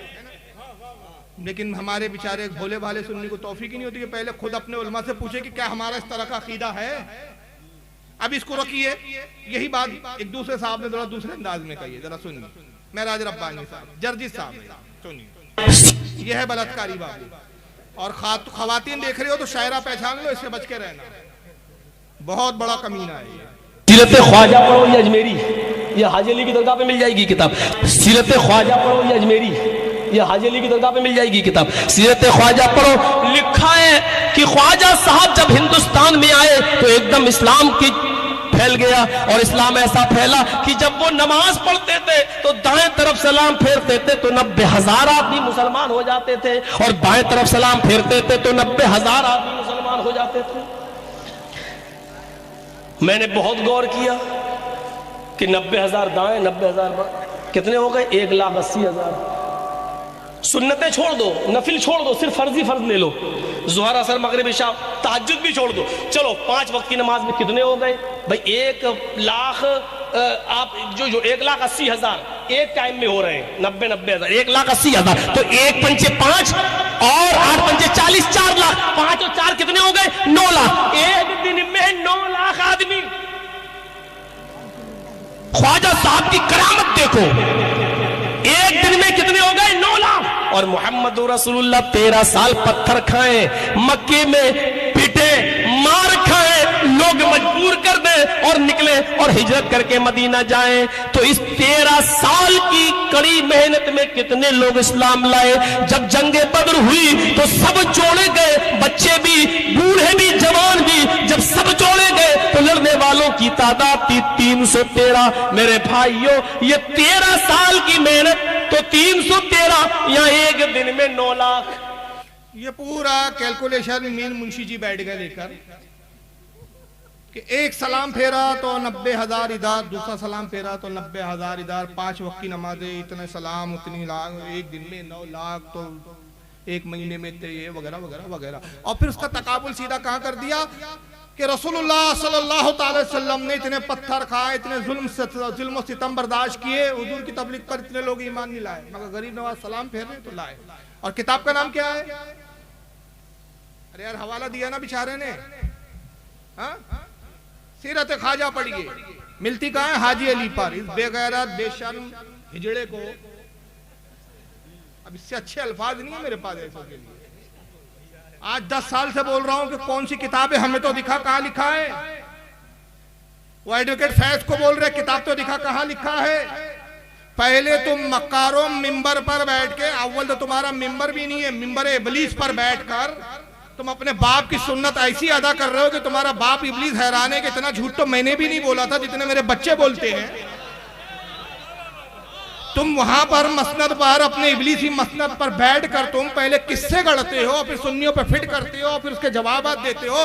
मैं चैलेंज करता हूं, किस माई के लाल ने दूध पिया? कोई वहाबी पहले ये बताए हमारे कौन से मोहतमद, मुस्तनद, मोतबर, किस आलिम ने गरीब नवाज की जो सवाने लिखी उसमें कहां लिखा कि इधर सलाम फेरा तो 90,000 और इधर सलाम फेरा तो 90,000? किस किताब में? पहले हवाला तो दो, किताब तो दिखाओ।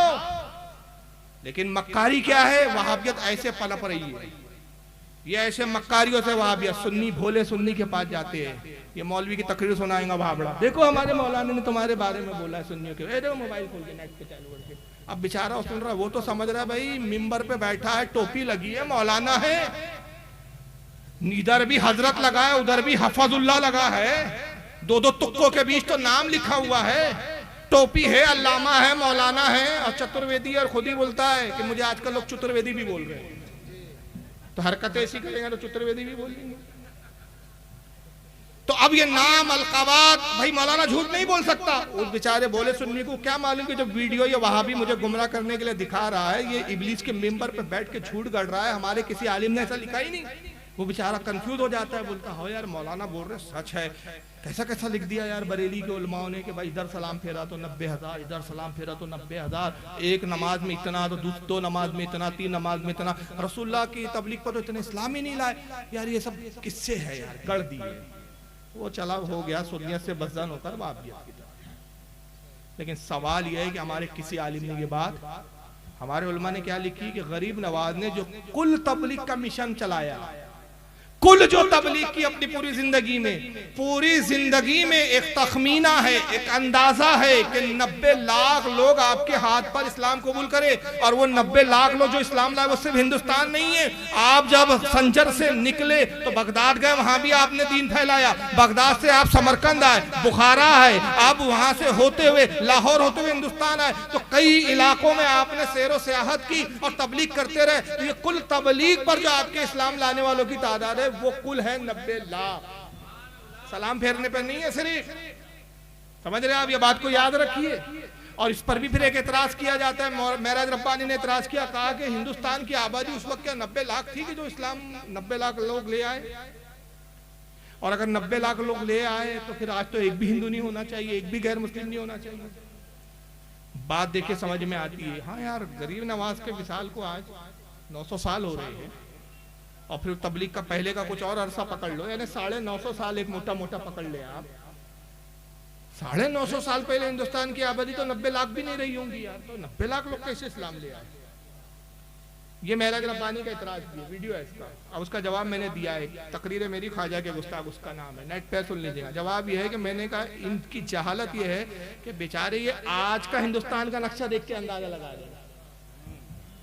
ये कौन सा हिंदुस्तान देख रहा है?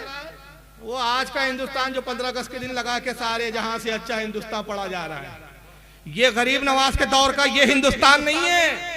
हम गरीब नवाज 900 साढ़े 900 साल बाद पहले के जिस हिंदुस्तान की बात कर रहे हैं उसमें पाकिस्तान भी शामिल है, उसमें बांग्लादेश भी शामिल है, उसमें श्रीलंका भी शामिल है, उसमें अफगानिस्तान भी शामिल है, उसके अंदर काबुल भी शामिल है, उसमें ईरान के भी इससे शामिल है। और ये पूरा नक्शा मिला के एक बहुत बड़ा अहाता होता है। हम उस हिंदुस्तान की बात कर रहे हैं और वह बड़ा आज का हिंदुस्तान दिखा के गुमराह कर रहा है। ये देखिए, अब तीसरे देखो झूठों का जो होता है ना फिरका, चूंकि झूठा है। दो मौलवी कह रहे थे इधर सलाम फेरा तो 90,000 और इधर सलाम फेरा तो 90,000। अब तीसरे झूठे मौलवी को सुन लीजिए आप, एक ही जमात के सभी। कि हमारे यहाँ जो मुल्कों में ये कहते हैं कि जी ख्वाजा अजमेरी ने पता नहीं इधर सलाम फेरा तो 90,000 मुसलमान हो गए, कि जी ख्वाजा अजमेरी ने पता नहीं इधर सलाम फेरा तो 90,000 मुसलमान हो गए और इधर सलाम फेरा तो 90 करोड़ इधर हजार मुसलमान हो गए। इस तरह सूफियों ने, आपने ध्यान नहीं दिया। देखिए मैं थोड़ा सा रिवर्स करूंगा, बस यहीं पकड़ना पड़ता है। चोर ऐसे ही पकड़े जाते हैं। पुलिस को चोर पकड़ने के लिए सिर्फ एक सबूत चाहिए, पूरा चोर नहीं चाहिए। एक भी सुराग मिल जाए ना तो पूरा चोर खुद ही पकड़ में आ जाता है। छोटा सा एक सुराग चाहिए, ये चोर ऐसे पकड़े जाते हैं। 90 करोड़ इधर हजार मुसलमान हो गए। इस तरह सूफी 90,000 मुसलमान हो गए, कि जी ख्वाजा अजमेरी ने पता नहीं इधर सलाम फेरा तो 90,000 मुसलमान हो गए और इधर सलाम फेरा तो 90 करोड़ इधर हजार मुसलमान हो गए। 90 इधर सलाम फेरा तो 90,000, इधर फेरा तो 90 करोड़। अब मैं इससे पूछता हूं, हमारी किसी किताब में नहीं, अब तूने कहां पढ़ा वो बता के। वो हिंदुस्तान का कौन सा मैदान था जहां 90 करोड़ 90 लाख लोग एक मैदान में जमा थे और वह गरीब नवाज नमाज पढ़ रहे थे, सब इंतजार में थे सलाम फेरे के कलमा पढ़े? तू वो हिंदुस्तान बता मैदान में।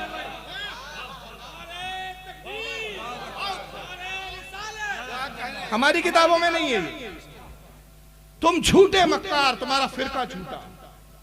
तू बताओ कौन सा मैदान है? आज भी हिंदुस्तान के बड़े से बड़े मैदान में 90 लाख लोग जमा नहीं हो सकते। मोदी जी ने जो अभी अहमदाबाद में एशिया का सबसे बड़ा जो मैदान ग्राउंड बनाया ना, वहां भी दावा जो उनका है वो ये है कि 40 लाख जमा हो सकते हैं। 40 लाख से, जहां पे अभी ट्रंप को बुलाया था कोरोना से पहले, समझ रहे हो, वहीं से कोरोना देके गए फिर ट्रम्प जी।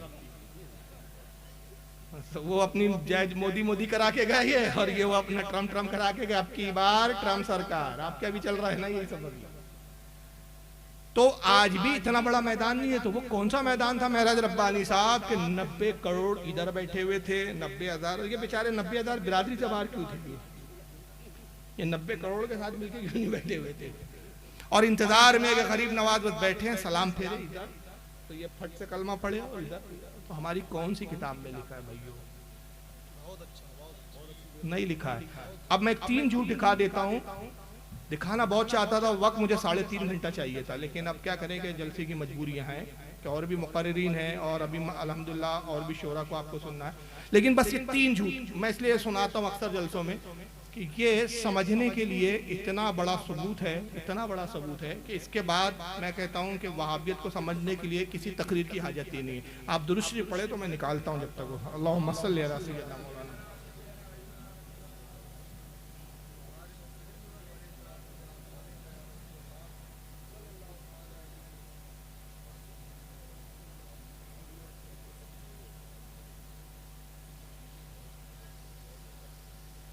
देखिए जरा, बहुत गौर से सुनिएगा।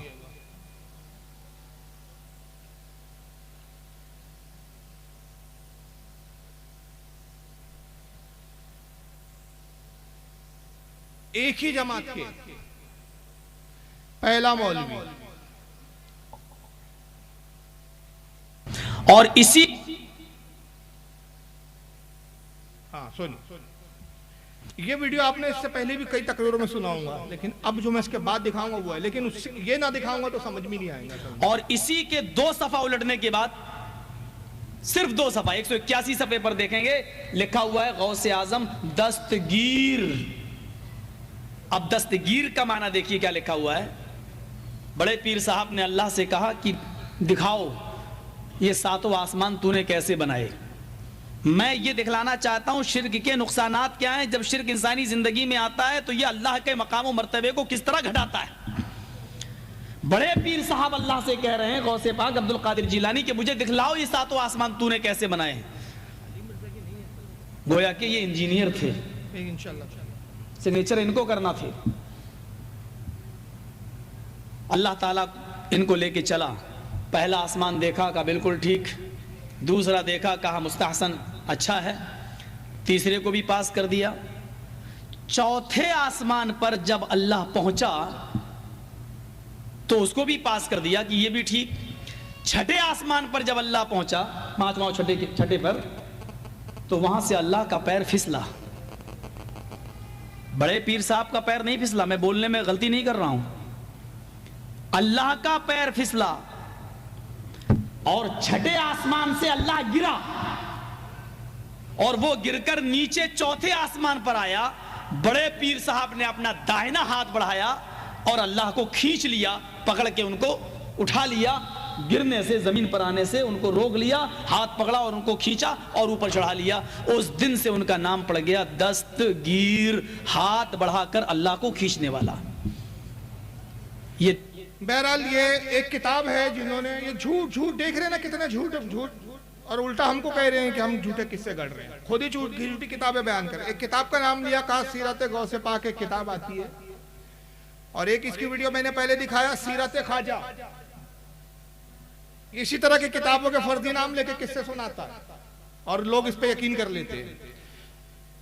और इसका मकाम क्या है इन मौलवी साहब का, मैं यहाँ रोक रहा हूँ, थोड़ा सा एक मकाम दिखा देता हूँ। हजरत आपके लिए भी बड़ा ताज्जुब की बात होगी, ऐसा नाजी में जलसा तो आपने भी जिंदगी में नहीं देखा होगा। जो इतना बड़ा झूठा है मौलवी जर्जीस, एक झूठी किताब जिसका वजूद नहीं, उस किताब में ऐसा कोई वाकया नहीं, ऐसा किसी सुन्नी आलिम ने लिखा नहीं। सीरत गौस पाक किताब है, कहता है हाजी अली पे मिलती है, थोक के भाव मिलती है, कीमत भी ज्यादा नहीं है, 75 रुपए कीमत है। ये पहली क्लिप गुजर गई, वक्त के लिए मैं शॉर्टकट दिखा रहा हूँ। उस किताब में एक वाकया ये भी लिखा हुआ है, इसके सफा नंबर 183 पर, कि अल्लाह ने, गौस पाक ने अल्लाह से कहा कि तूने आसमान कैसे बनाए मुझे दिखा। गौस पाक को अल्लाह आसमान पे ले गया, पहला दूसरा आसमान दिखाया, छठे आसमान से अल्लाह का पैर फिसल गया।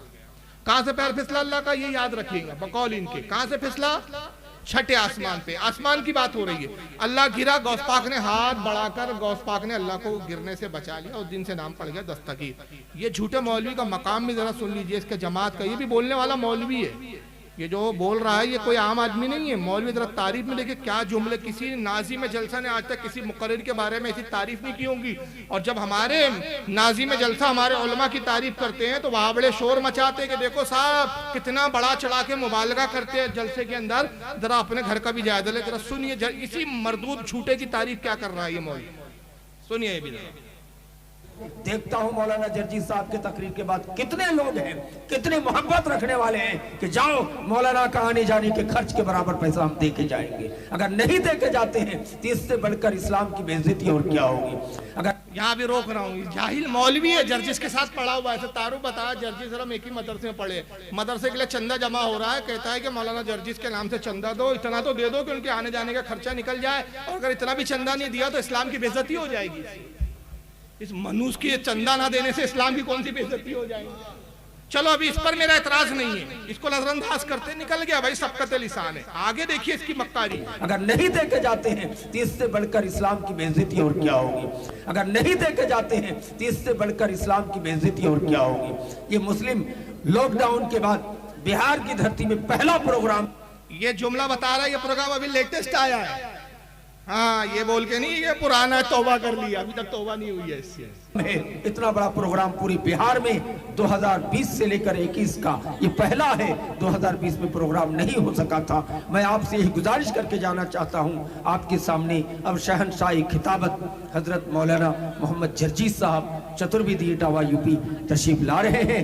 आप हजरात उनकी तकरीर को बड़ी दिलजमी, हल्ला ना करें, शोरगुल ना करें, बड़ी शांति के साथ उनकी तकरीर को सुनें। इनकी तकरीर को सुनने के लिए पूरे अरब व अजम, पूरी भारत के अंदर अल्लाह ने ऐसी तकरीर का मलका दी है कि अल्लाह का शुक्र है कि किसी भी मजहब में, किसी भी मसलक में इतने अच्छे, इतने बड़े और इतने कम उम्र में ऐसा खतीब अभी हिंदुस्तान पे नजर नहीं आ रहा है। हिंदुस्तान पाकिस्तान में एक पर एक खतीब तो हैं, लेकिन सबों पर फाइक हजरत मौलाना जर्जी साहब चतुर्वेदी हैं और हो जाते हैं। ये अल्लाह की तरफ से देन है। कुदरत ने ऐसी कुव्वत गोयाई और ऐसी जुबान पे मिठास और मलका अता की है कि पूरी दुनिया में एक तकरीर का धूम मचाया है। कुछ लोगों ने तो यहाँ तक मुबालगा आराई की है कि हजरत आदम के बाद आज तक की तारीख में मौलाना जर्जी जैसे खतीब ही दिखाई नहीं मिलता है, सबूतों में नहीं मिलता है। सुन रहे, रोक दिया मैंने।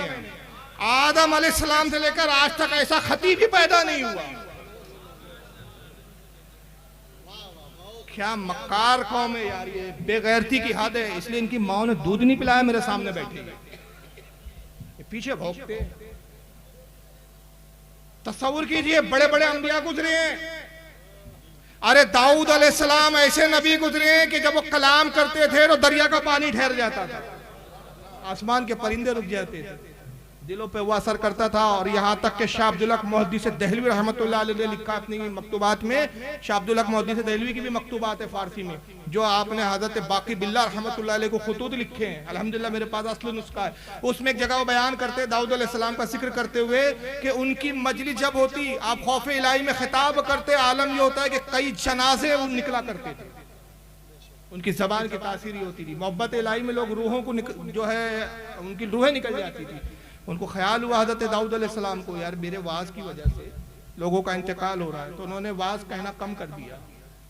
तो अल्लाह ने वही भेजी है, दाऊद अपने वाज की मजलिसों को वैसे ही बरपा रखो। तुम क्या समझते हो कि जो रूहें निकलती है जिनका इंतकाल होता है, तुम अपने आप को मुजरिम समझते हो? नहीं, ये मेरी मोहब्बत में तुम्हारी तकरीर को सुनकर जब जान देते हैं, मैं इनका ना हिसाब लेता हूँ ना किताब लेता हूँ, जन्नत में दाखिल कर देता हूँ। ये वो खतीब थे, मौलाए कायनात की फसाहत और बलागत। मेरे पास एक खुतबा है अल्हम्दुलिल्लाह, मैंने मुहर्रम में दिखाया भी एक जलसे में इंदौर के।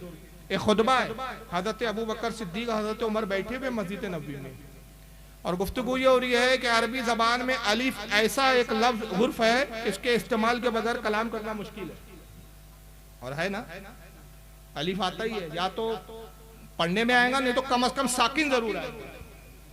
अरबी में अलीफ के बगैर कलाम करना मुश्किल है। ये गुफ्तगू हो रही है, मौला कायनात तशरीफ लाते हैं, कहा कि अमीरुल मोमिनीन हजरत अबू बकर का दौरे खिलाफत है, आप किस बात पर गुफ्तगू कर रहे हैं? कहा हम में गुफ्तगू ये हो रही है कि अलीफ एक ऐसा हुर्फ है कि जिसके बगैर कलाम करना नामुमकिन है। आप मिंबर पर आए, तवील खुतबा इरशाद फरमाया, खुतबा किताब में मौजूद है, और अली की करामत ये कि सारा खुतबा वो इरशाद फरमाया जिसमें अलीफ का इस्तेमाल ही नहीं है। वो खुतबा मेरे पास है अल्हम्दुलिल्लाह, मैं दिखाया भी हूँ जलसे में स्क्रीन पे। अंदाजा लगाइए ऐसे ऐसे खुतबा और खतीब गुजरे हैं कि हुज़ूर सल्लल्लाहु अलैहि वसल्लम फरमाते मूसा अबू मूसा अशरी हुए कि जिसकी जबान पर सकीना बोलता है, ये फटीचर बलात्कारी, ये बलात्कारी बाबू इतने बड़े खतीब है कि आदम अलैहिस्सलाम से लेकर अब तक ऐसा खतीब पैदा नहीं हुआ। और ये बेगैरत बाजू में बैठा हुआ है, ये इनकार नहीं कर रहा कि मौलाना क्या बोल रहे हो, तौबा करो, तुमने कितने नबियों की तौहीन की, कितने साहबा की तौहीन की। और ये वो खतीब है, वाकई मैं कहता हूं, मैं तस्लीम करता हूं कि हजरत आदम से लेकर अब तक ऐसा खतीब नहीं गुजरा, खिताबत में नहीं, झूठ के अंदर। कैसे से झूठ बोलता है। तो अभी एक झूठ आपने सुना, अब आ जाइए बीच में, मैंने जिंदन ये वीडियो दिखा दिया। तो बात कहां चल रही थी हमारी कि गौसे आजम ने अल्लाह से कहा, आसमान दिखा, अल्लाह गिरा, छठे आसमान पर ये मामला हो रहा है। अब दूसरे मौलवी इसी जमात की तरफ से, ये जावेद उस्मानी सुनिए जरा। आपने एक लफ्ज जरा ज्यादा बहुत मशहूर है, पीराने पीर अब्दुल कादिर जीलानी का, मालूम है? हाँ, दस्तगीर, दस्तगीर बहुत मशहूर है, और लोग भी क्या हैं, बहुत से लोग दस्तगीर रखे हुए भी हैं। तो दस्तगीर है हाथ पकड़ने वाला, और ये लक़ब अब्दुल कादिर जिलानी को कैसे हुआ मालूम है आपको? इसके बारे में वाक़िया लिखते हैं, कहते हुए भी डर लगता है कि कहीं हमारे तौहीद में खलल ना आए, लेकिन इस वक्त अच्छा मक्कारी देखिए, झूठ बोल रहा है, बरसरे मेंबर झूठ बोल रहा है, और पब्लिक पे देखिए रोब डालने के लिए जुमले कैसे। वाकया ऐसा है, बरेलियों ने ऐसा वाकया लिख दिया, बरेलियों ने, कि बयान करने में भी डर लग रहा है तौहीद में खलल ना आ जाए। जाहिल से कोई पूछे कुरान में मुशरिकीन की भी कलाम और उनकी भी बातों को नकल किया तो उससे पढ़ने से क्या तौहीद में फर्क आ जाता है? अजीब मनती के कहाँ से पढ़ के आते पता नहीं, ये पागल खाने से पढ़ते हैं, कहाँ पढ़ते, कौन से जाहिल मौलवी होते हैं अल्लाह जाने। चलिए आगे सुनिए। वजह से नकल कर रहा हूं ताकि तौहीद आपके जहनों में बैठ जाए। तो लोग लिखते हैं कि एक मर्तबा अल्लाह और अब्दुल कादर जिलानी दोनों सैर को गए थे। हाँ, सैर, बाग में टहलते टहलते नाऊज़ बिल्लाह सुम्मा नाऊज़ बिल्लाह, अल्लाह का पैर फिसला गए, अब्दुल कादर जिलानी पकड़ को उठाए गए। हाँ, आप समझ रहे हैं? जर्जी साहब ने कहां से गिराया अल्लाह को, माज़अल्लाह, ये बाग में ले गए। जमात एक ही है, मौलवी देखते जाइए। मैंने कहा था ना एक जुमला के इब्लीस दांतों में उंगली डालता है। मेरे बच्चों इतनी तरक्की कर ली, इतनी तरक्की का तो तस्वुर मैंने भी नहीं किया। ये बाग में ले गए, ये बाग में ले गए। अब तीसरे उसी जमात के कस्साब को सुनिए, उसी जमात के, एक ही जमात के पेंदे। अब जरा सुनिए इनको, ये पाकिस्तान के, इनका नाम है मौलवी खलीलुर रहमान, टीवी पे आते हैं अक्सर।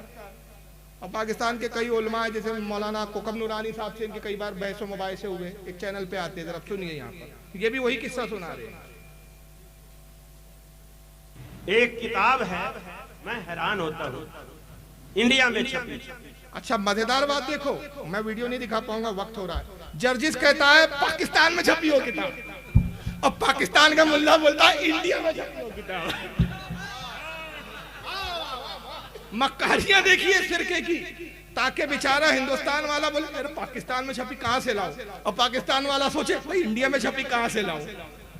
लेकिन इन बेगैरतों को नहीं मालूम कि इंटरनेट ने उलमा अवाम पूरे दुनिया को ग्लोबल वेज में ऐसा तब्दील किया कि आज अल्हम्दुलिल्लाह इसी इंटरनेट की बरकत है कि पाकिस्तान के उलमा से भी कांटेक्ट है, दुनिया के तमाम उलमा से कांटेक्ट है। अगर वहां कोई इस तरह की किताब है तो वहां से हम बुला सकते हैं, पता कर सकते हैं। हमने सारा पता कर लिया और चैलेंज कर रहे, तो वो किताब तो दिखाओ जिसमें किस्सा लिखा हुआ है। किताब कहते पता ही नहीं है। अब सुनिए, वो पाकिस्तान इंडिया में छपी है, ये कह रहा है, सुनिए। अहले हदीस की दावत के दो पहलू हैं। झूठ बोलो। एक पहलू ये है कि लोगों बंदगी सिर्फ अल्लाह की, ये झूठ बोल रहा है।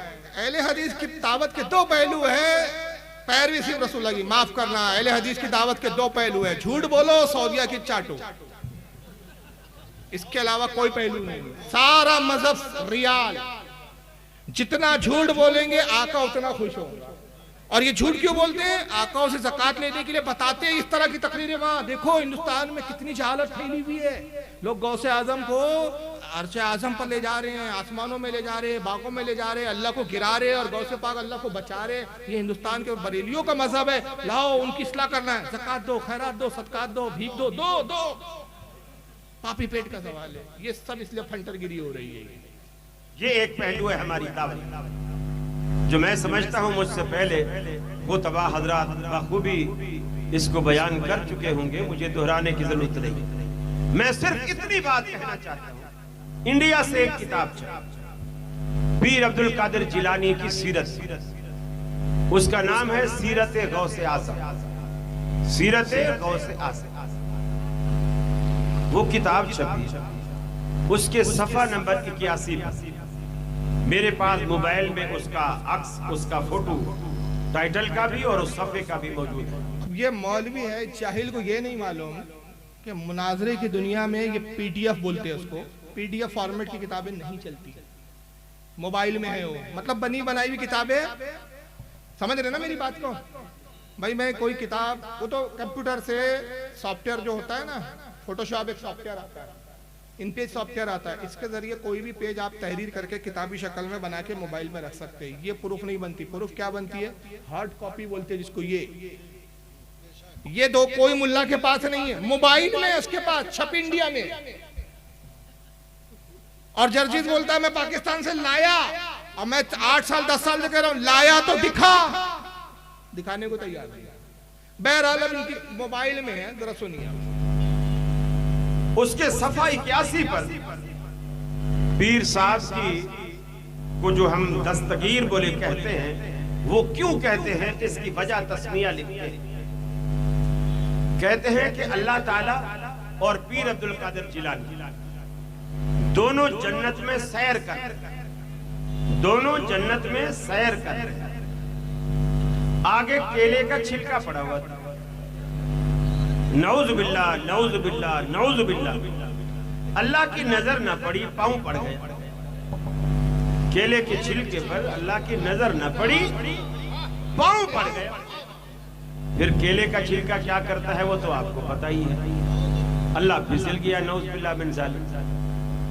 और पीर अब्दुल कादिर जिलानी चूंकि हाथ पे हाथ दे के चल रहे थे जन्नत में, तो जब अल्लाह ताला नौजुबिल्लाह फिसले तो पीर साहब ने फौरन हाथ खींच लिया, तो अल्लाह को गिरने से बचा, अल्लाह ताला को गिरने से बचा। तो अल्लाह ताला ने कहा, ऐ अब्दुल कादिर जिलानी, तूने हमारा हाथ पकड़कर हमें गिरने से बचाया है, जाओ आज से तुम्हारा लक़ब दस्तगीर। इब्लीस हैरान है कि बाल नोच रहा हूं। सोचो यार, एक छठे आसमान में ले गया, किताब वही,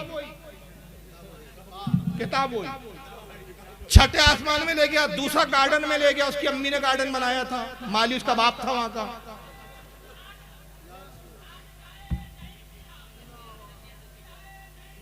और तीसरे साहब कहाँ ले गए? भाई हजरत आ रहे हैं, इस्तकबाल करेंगे इंशाल्लाह। आप थोड़ा सा तवज्जो दे, जब तक आने में थोड़ा वक्त लगेगा। नारे लगा लिए, चलिए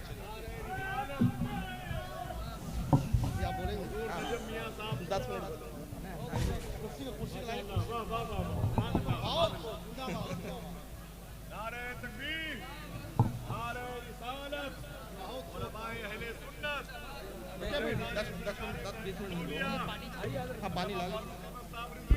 नारे तकबीर, नारे रिसालत, नारे हैदारी, खानकाहे नईमिया, आले रसूल, आले रसूल, आले रसूल। नारे तकबीर, नारे रिसालत, नारे हैदरी, नारे हैदरी, नारे गौस, नारे गौस, खानकाहे नईमिया, आले रसूल, नारे तकबीर, नारे रिसालत।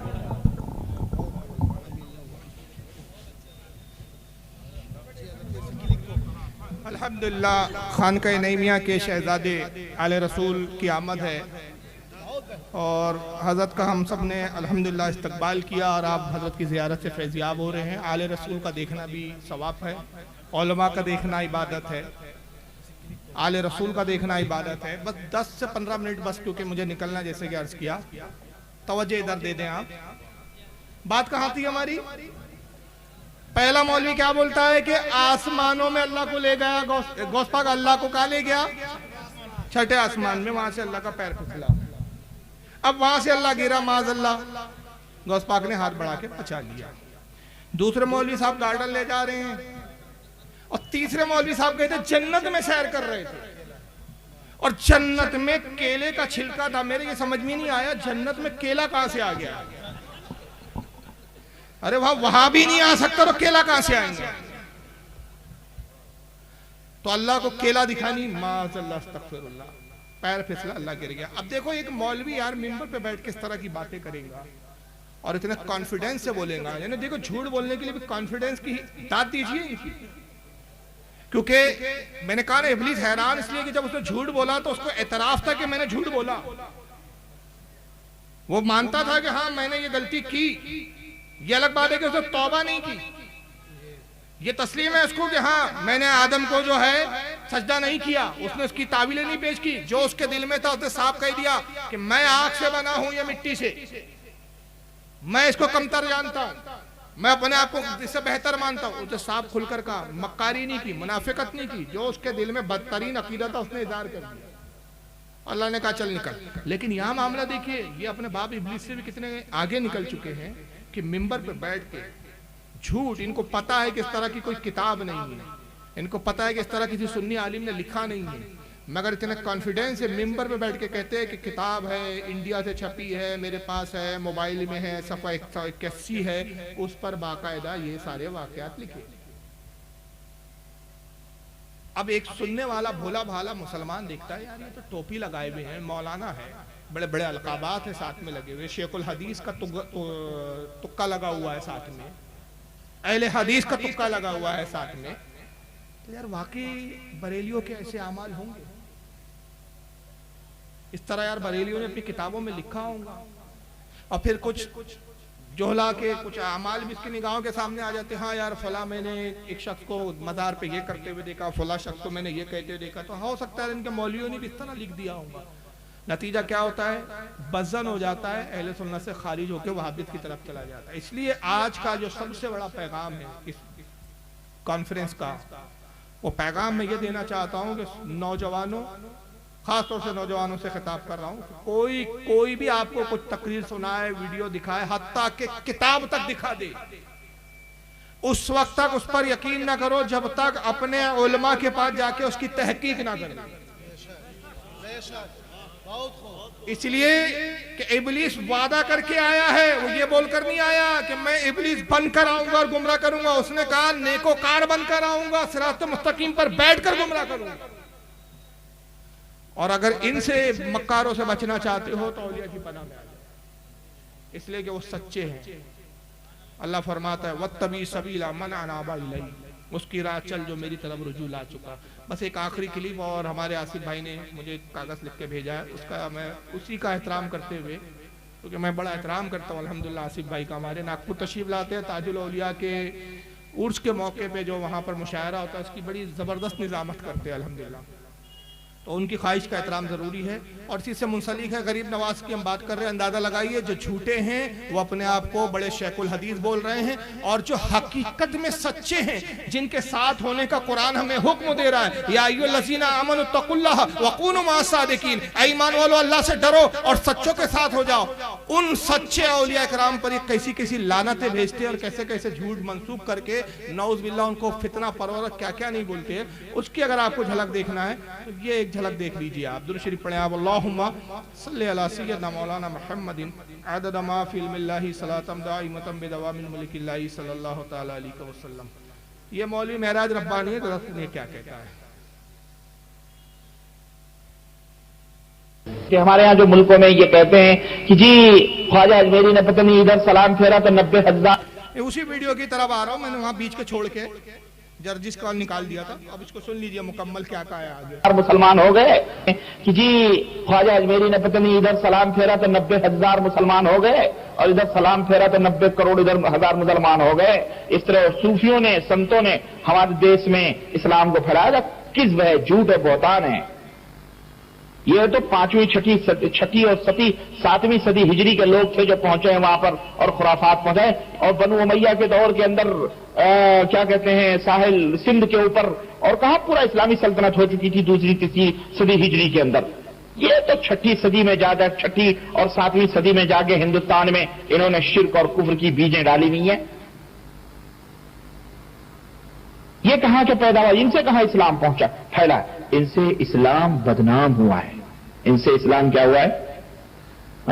अगर वो किताबें जो हमारे मुल्कों में बुजुर्गों के नाम पर चल रही हैं, जैसे मतलब वही जो अभी मैंने अजमेरी, ख्वाजा अजमेरी के नाम की जो किताब बतलाई, वो किताब अब वो है, मौजूद है, उसकी पूरी प्रिंट कॉपी मौजूद है, मैंने सूफी और शैतान वाली वीडियो कैसेट में मैंने सबको दिखलाई है, उसके अंदर मौजूद है।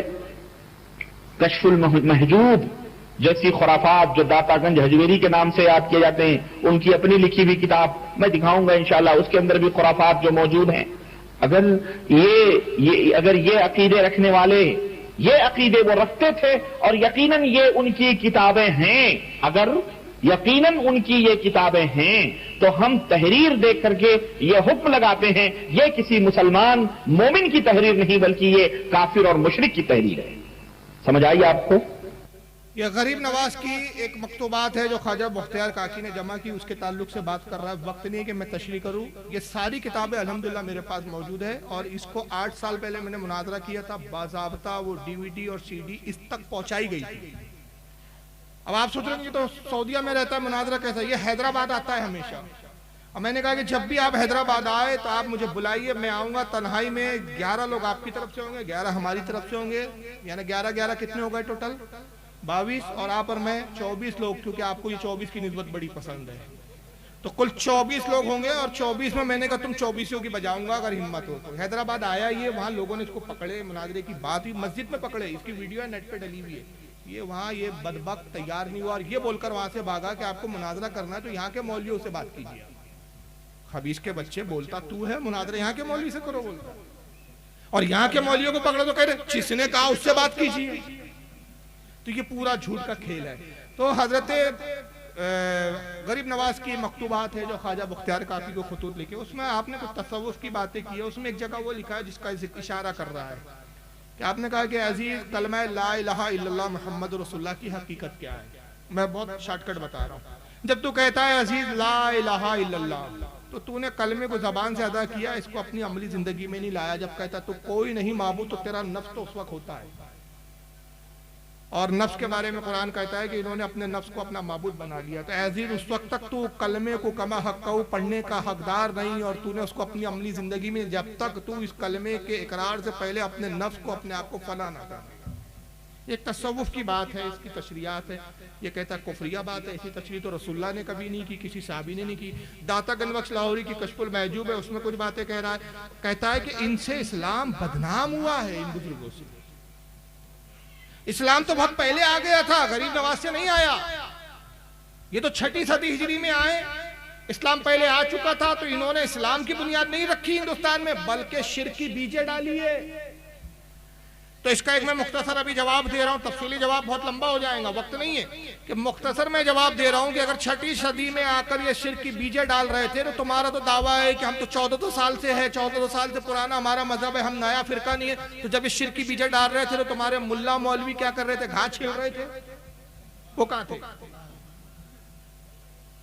नऊज़ बिल्लाह, शिर्क की बीजें नहीं डाल रहे थे, शिर्क को खत्म करने आए थे और शिर्क खत्म किया उन्होंने। तो इनसे इस्लाम बदनाम नहीं हुआ, बल्कि इस्लाम किससे बदनाम हुआ? तुमसे। और तुमसे ऐसे बदनाम हुआ कि सरकार गरीब नवाज ने 90 लाख लोगों को कलमा पढ़ाया।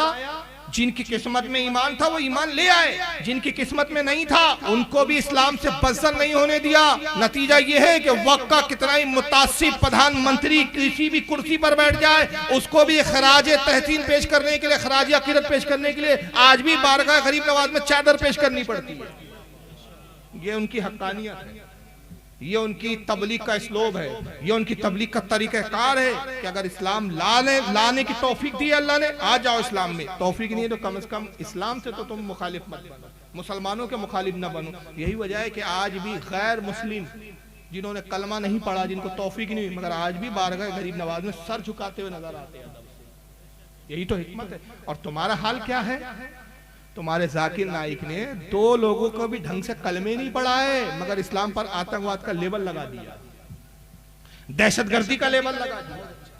और ऐसा दहशतगर्दी का लेबल लगाया कि उस लेबल को धोने के लिए तुम्हारे पास ना सबूत थे, ना प्रूफ थे, कुछ नहीं थे।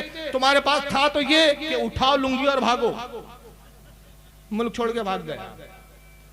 और जब उसके बाद जाकिर नाइक की प्रॉपर्टी की तहकीकें हुई, गवर्नमेंट ने रेड मारी, ये न्यूज चैनलों पे मौजूद है, आज भी इंटरनेट पे मौजूद है, मेरे पास सारे वीडियो मौजूद है प्रूफ में। उसके उन गुर्गों को पुलिसों ने पकड़ा, सीबीआई ने पकड़ा, जो उसके गुर्गे थे उसके साथ काम करने वाले। और जब रेड पड़ी, प्रॉपर्टी की इंक्वायरी हुई, तो पता चला 2000 करोड़ की प्रॉपर्टी वहां है, 1000 करोड़ की प्रॉपर्टी वहां है, कई हजारों की प्रॉपर्टी उसकी निकली है साहब, गवर्नमेंट ने जब्त की। अब पूछा गया कि इतना पैसा नाइक के पास कहां से आया? डॉक्टर जाकिर नाइक का कोई क्लिनिक नहीं, कोई हॉस्पिटल नहीं, वो खुद स्टेज लगा के तकरीरें करता था, लाखों के स्टेज लगते थे। और ये पैसा कहां से आया? तो उसके गुर्गों ने मजबूर होकर टीवी चैनलों पर आकर बयान दिए, बाज़ाब्ता बयान है मेरे पास, मैं दिखा सकता हूं लेकिन वक्त नहीं है। उन्होंने बयान देकर ये कहा कि साहब असल में पैसा सऊदीया से आया, और सऊदीया से इसलिए आया कि आप जो अक्सर जाकिर नाइक के प्रोग्राम में देखते थे कि 2 खड़े हुए और कहा कि मैं मुसलमान होना चाहता हूं, फिर नाइक साहब कोई डर, कोई खौफ, किसी का दबाव, कहते रहा नहीं। फिर कलमा पढ़ाया, इसकी DVD बना दी जाती थी, इसकी सीडियां बनाई जाती थी, और अपने सऊदी आकाओं को दिखाया जाता था कि देखो साहब जाकिर नाइक इस वक्त हिंदुस्तान में कितना बड़ा काम कर रहे हैं, इनको पैसों की मदद कीजिए। वहां के बड़े बड़े शेखों से करोड़ों लाखों रुपए के डोनेशन लाए जाते थे। ये वो है पैसा जो बरसों में जमा किया गया है। इस्लाम तुमसे बदनाम हुआ। और किस तरह बदनाम किया इन्होंने? बुजुर्गों के तो छोड़ो, ये क्या होते, जिस नबी की हदीस का नाम लेते हैं ये उस रसूल के नहीं हो सके। चुनांचे में एक आपको दिखा रहा हूं, ये अभी भी जिंदा है, मरा नहीं है भाई। इसका नाम है अब्दुल अजीज अशुबल, सऊदिया का इस वक्त मुफ्ती है ये। इस बदबख्त ने 2014 में, अभी चल रहा है 2021, यानी कितने साल हो रहे हैं, सिर्फ 7 साल हो रहे हैं, 7 हो रहे हैं ना, आप कैलकुलेट कर लें। 2014 में इसने एक फतवा दिया, किंग अब्दुल्ला उस वक्त बादशाह था, किंग अब्दुल्ला मरा, उसकी जगह भी उसका भाई किंग सलमान बैठा है, और सलमान भी बना में बादशाह है, उसने अपने भतीजे को सारा इख्तियार दे रखा है इस वक्त। ये पोजीशन है सऊदी अरब की इस वक्त। किंग अब्दुल्ला को इसने एक फतवा दिया, तहरीर दिया और कहा कि किंग अब्दुल्ला आप इस्लामी मुमलिकत के बादशाह हैं, हम तो आपको अमीरुल मोमिनीन कहते हैं, अमीरुल मोमिनीन मानते हैं। आपको चाहिए कि अल्लाह ने जब इख्तियार दिया तो मोहम्मद इब्न अब्दुल वहाब नजदी के फतवे पे अमल कीजिए, यही वो वक्त है कि अमल किया जाए। और फतवा ये था अब्दुल वहाब नजदी का कि रसूलुल्लाह के मज़ार को और गुंबद को ढा दो, उड़ा दो, इसलिए कि ये भी शिर्क का अड्डा है माशाअल्लाह। मोहम्मद इब्न अब्दुल वहाब नज्जी ने अपनी किताबों में लिखा ये बात कि रसूलुल्लाह के रोजे को देखना बुत को देखने की तरह। इब्न तैमिया की किताबों में लिखा है, अल वसीला किताबुल वसीला वगैरह में, कि हुजूर की कब्र से शैतान आवाजें निकालता है। तो उसने फतवा दिया कि साहब हुजूर की मज़ार को ढा दो, और जो लोग हज करने के बाद रसूलुल्लाह की कब्र पर आते हैं वो अपने हज को बर्बाद कर देते हैं, इसलिए कि कब्रों की ज़ियारत चाहे वो रसूलुल्लाह की ही ज़ियारत क्यों ना हो, ये भी शिर्क है। अब हुआ क्या कि ये फतवा जब इसने दिया तो ऐवान जो होता है, पार्लियामेंट हाउस होता है जो सऊदिया का, वहां पर इस फतवे को पेश किया गया, पढ़ा गया। तो अमेरिका का एक अखबार है, ये वो अखबार है जो मैं दिखा रहा हूं आपको, द इंडिपेंडेंस। अमेरिका के अखबार के एक रिपोर्टर ने वो सारी रुदा जो सारे वहां मामला और फतवे को लेके चल रहे थे, वो सारी उसने तहरीर कर दी, और तहरीर करके उसने छापा कि साहब देखो इनका इरादा जो है रसूलुल्लाह के रोजे को उठाने का हो रहा है माज़अल्लाह। जब ये अखबारात में खबर आई, ये बहुत रिपोर्टेड इंटरनेशनल अखबार है, ये कोई लोकल अखबार नहीं है, ये अमेरिका का अखबार है, इंडिपेंडेंट, वर्ल्ड में जाता है। तुर्की में एहतजाज शुरू हो गया इसके खिलाफ, सूडान में, मिस्र में, जितने बड़े बड़े इस्लामी ममालिक थे वहां, हत्ता कि पाकिस्तान में अल्लामा आसिफ जलाली साहब अभी जिंदा है माशाल्लाह, उन्होंने इसके खिलाफ एहतजाजी रैलियां निकाली और बाकायदा वार्निंग दी किंग सलमान को, किंग अब्दुल्ला को, किंग अब्दुल्ला बिन अब्दुल अजीज को, कि अगर तुमने रसूलुल्लाह के रोजे की तरफ आग भी उठाई तो हम लोग बगैर वीजा बगैर पासपोर्ट के किसी भी तरह जाने चले जाए, चाहे तुम हम पे गोलियां कर जो है गोलियां दाग दो, हम अपनी पाकिस्तान की बॉर्डरों से होते हुए सऊदिया में घुसेंगे और तहलका मचा देंगे। हत्ता के ईरान, हालांकि शिया मुल्क है, वहां के ईरान के प्रेसिडेंट ने भी उस वक्त ऐलान किया कि अगर रसूलुल्लाह की रोजे की एक ईंट भी तुमने हिलाने की कोशिश की तो ईरान सबसे पहला मुल्क होगा जो तुम पर हमला करेगा। जब ये एहतजाज हुए और ये जब सब बयानात आने शुरू हुए तो 3 या 4 रोज के बाद ही किंग अब्दुल्ला ने माफी मांगी और ऐलान किया कि साहब हमारा इरादा नहीं है रसूलुल्लाह के रोजे को ढाने का और तोड़ने का, असल में ये हमारे एक मुफ्ती साहब का फतवा और एक राय थी सिर्फ। लेकिन इस खबीस अब्दुल अजीज अशुबल जो मुफ्ती है, इसने आज तक इस बात से तौबा नहीं की, और तौबा इसलिए नहीं की कि इनकी किताबों में, अगर वक्त होता तो मैं इनकी किताबें बाज़ाब्ता दिखाता कि इनकी किताबों में बाकायदा मौजूद है, तहरीरें हैं, लिखी गया है कि रसूलुल्लाह के रोजे को ढाना ये भी कार सवाब है, और जिस दिन अल्लाह ने हमको ताकत दी तो हम ये काम करेंगे। और ये अखबारात और ये सब एक तरफ रख दें तो बोलता हुआ एक मौलवी आप देख लो साहब। अच्छा, उसी सिलसिले में फिर क्या हुआ, ये 2016 की बात है, भी देख ये देखिए, ये पाकिस्तान के न्यूज चैनल से मैंने निकाला है। रसूलुल्लाह के रोजे के करीब बम धमाके हुए बाकायदा। मुझे बताइए ये कौन लोग थे जिन्होंने बम धमाके किए? हिंदुओं का दाखिला तो मना है वहां, ईसाई वहां नहीं जा सकते, यहूदी वहां नहीं जा सकते, तो वो कौन लोग थे जिन्होंने रसूलुल्लाह के रोजे के पास बमों को फोड़ा, बमों के धमाके किए? मकसद था रसूलुल्लाह के रोजे को नुकसान पहुंचाना। और बाद में जब दुनिया में थूथू हुई और 2 बातों पे दुनिया में मजम्मत की गई, एक ये कि बाज़ाहिर है वो तो मुसलमान ही होंगे, बनामे मुसलमान जो गए, जिनको तुमने दाखिले की इजाजत दी, तुमको जिनको तुमने वीजे दिए, जो हज के नाम पर, जो रसूलुल्लाह की कब्र मुबारक की जियारत के नाम पर और बम धमाके करके चले गए, तो तुम्हारी सिक्योरिटी का हाल क्या है भाई? और ये तुम कैसे मुसलमान हो कि जो अपने ही पैगंबर की कब्र को ढाना चाहते हो? तो किंग अब्दुल्ला ने उस वक्त बयान दिया कि साहब असल में नहीं, असल में बम धमाके नहीं हुए थे, हम ट्रायल कर रहे थे। ट्रायल मतलब प्रैक्टिस कर रहे थे कि अगर इमरजेंसी में कोई यहाँ पर किसी दहशतगर्द का हमला हो जाए तो हम कैसे उससे निपट सकते हैं। अंदाजा लगाइए, लाल किले पर हमला अचानक हो जाए तो हम कैसे लाल किले को बचाएंगे। उसकी प्रैक्टिस किसी और जगह होंगी कि लाल किले पर ही बमबारी करेंगे। यानी बेवकूफ बना रहे हो पब्लिक को। भाई मिलिट्री की ट्रेनिंग कहाँ होती है? भाई चाइना हम पर हमला कर ले तो हम कैसे निपटेंगे? तो ये प्रैक्टिस करने आप चाइना जाएंगे क्या? वहां चाइना वाला आपको घुसते से ही उड़ा देगा आपको। अजीब मंतिक है। देखिए इसकी रिपोर्ट है की जा सकती है और साथ ही आप धुएं के बादल भी देख सकते हैं। मस्जिद नबवी से हरम शरीफ के नजदीक ये जन्नतुल बकी के करीब ये धमाका हुआ है और इस धमाके के बाद हरम शरीफ में जो मंजर है वो भी आप देख सकते हैं। लोगों में कुछ खौफ व हिरास भी दौड़ गया और इस बिना पर लोग परेशान भी देखे जा सकते हैं। और ये मनाजिर एक्सक्लूसिवली आप देख सकते हैं। बहुत लंबी रिपोर्ट है, काफी लंबा है। ये अंदाजा लगाइए कि अगर ये ट्रायल था तो पब्लिक घबरा क्यों रही है? और पब्लिक के बीच में आप ट्रायल करते हो क्या? यार हमने तो नहीं देखा। ये अक्सर आसिफ भाई को भी, आपको भी इत्तेफाक पढ़ाऊंगा, एयरपोर्ट जाते हैं हम लोग तो अक्सर वो बीच बीच में कभी कभार क्या होता है कि वहाँ की जो सिक्योरिटी रहती है, सिक्योरिटी ऑफिसर रहते हैं, वो कि भाई अचानक हमला हो तो कैसा हो, कैसा निपटेंगे, उसके लिए वो थोड़ी सी प्रैक्टिस करते हैं। उस वक्त बाकायदा ऐलान होता है और पब्लिक को वहां से हटा दिया जाता है। और फर्जी तौर पर वो बंदूक से गोलियां नहीं चलाते वो लोग, फर्जी तौर पर बंदूक लेंगे, आवाज निकालेंगे, इस तरह के करती हरकतें हमने तो आज तक नहीं देखा। ये कौन सा ट्रायल है कि रसूलुल्लाह के रोजे के पास आप बम का धमाका कर रहे हो, उसको ट्रायल का नाम दे रहे हो, जबकि ये आतंकवादी हमला था तुम्हारा।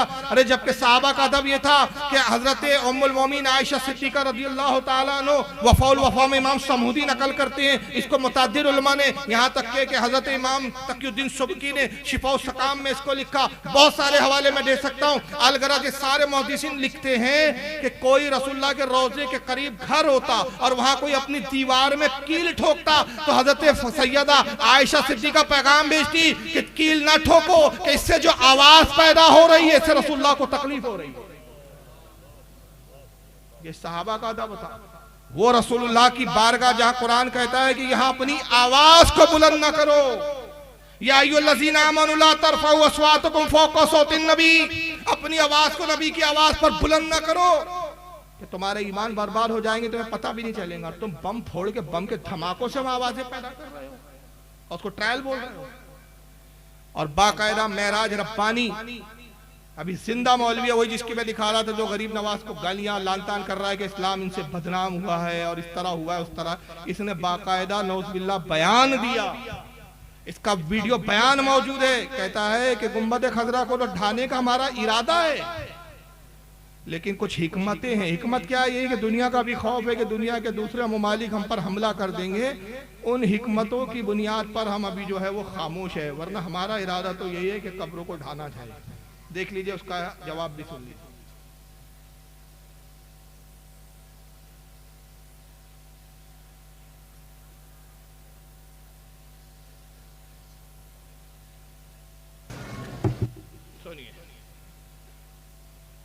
क्या फरमाते हैं उलमाए दीन इस मसले में कि कब्रों को पुख्ता मजबूत बनाने में, पुख्ता और मजबूत से मुराद अंदर से या ऊपर से ऊंची बनाने या गुंबद बनाने में अक्सर का कौल है कि हराम है, जिस पर बाद हजरात का कहना है कि जब पुख्ता और मजबूत बनाना और गुंबद बनाना हराम है तो फिर रसूलुल्लाह सल्लल्लाहु अलैहि वसल्लम की कब्र अतहर पर क्यों गुंबद बनाई गई है, क्यों उसको तोड़ा नहीं जाता, क्यों इस बारे में कुछ नहीं कहा जाता?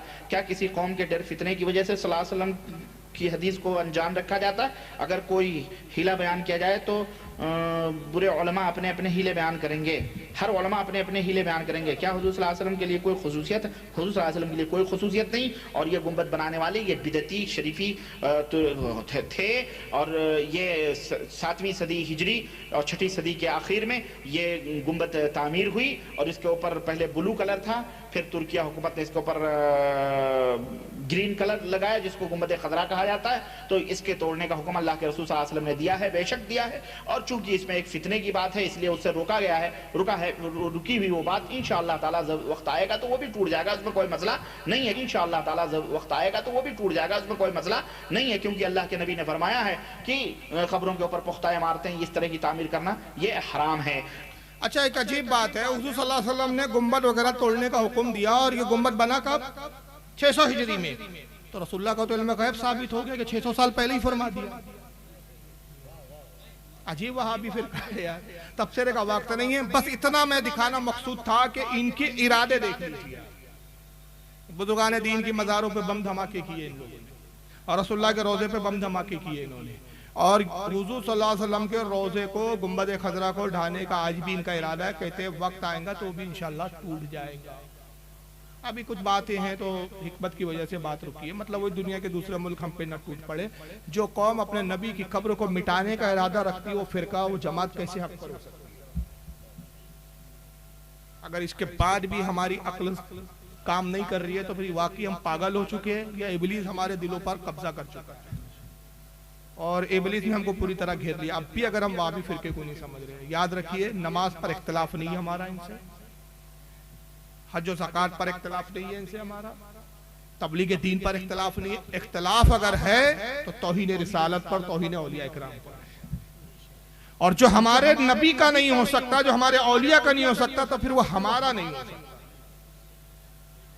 तो आज मेरा मकसद जो था आप समझ गए होंगे, बोलने का वक्त नहीं है। 2 सवाल आए हैं, मैं इसका इख्तिताम करके बस रुखसत होऊंगा, वरना फिर सोचेंगे कि जवाब नहीं दिया। सवाल बहुत अच्छे, इस पे बोलने की ज़रूरत है इस वक्त। पहला सवाल ये कि एक आम मुसलमान को मज़हब इस्लाम की मालूमात कम से कम कितनी होनी चाहिए, और कुरान और हदीस के हवाले से बयान करें। मैं कुरान और हदीस के हवाले दूंगा तो वक्त हो जाएगा।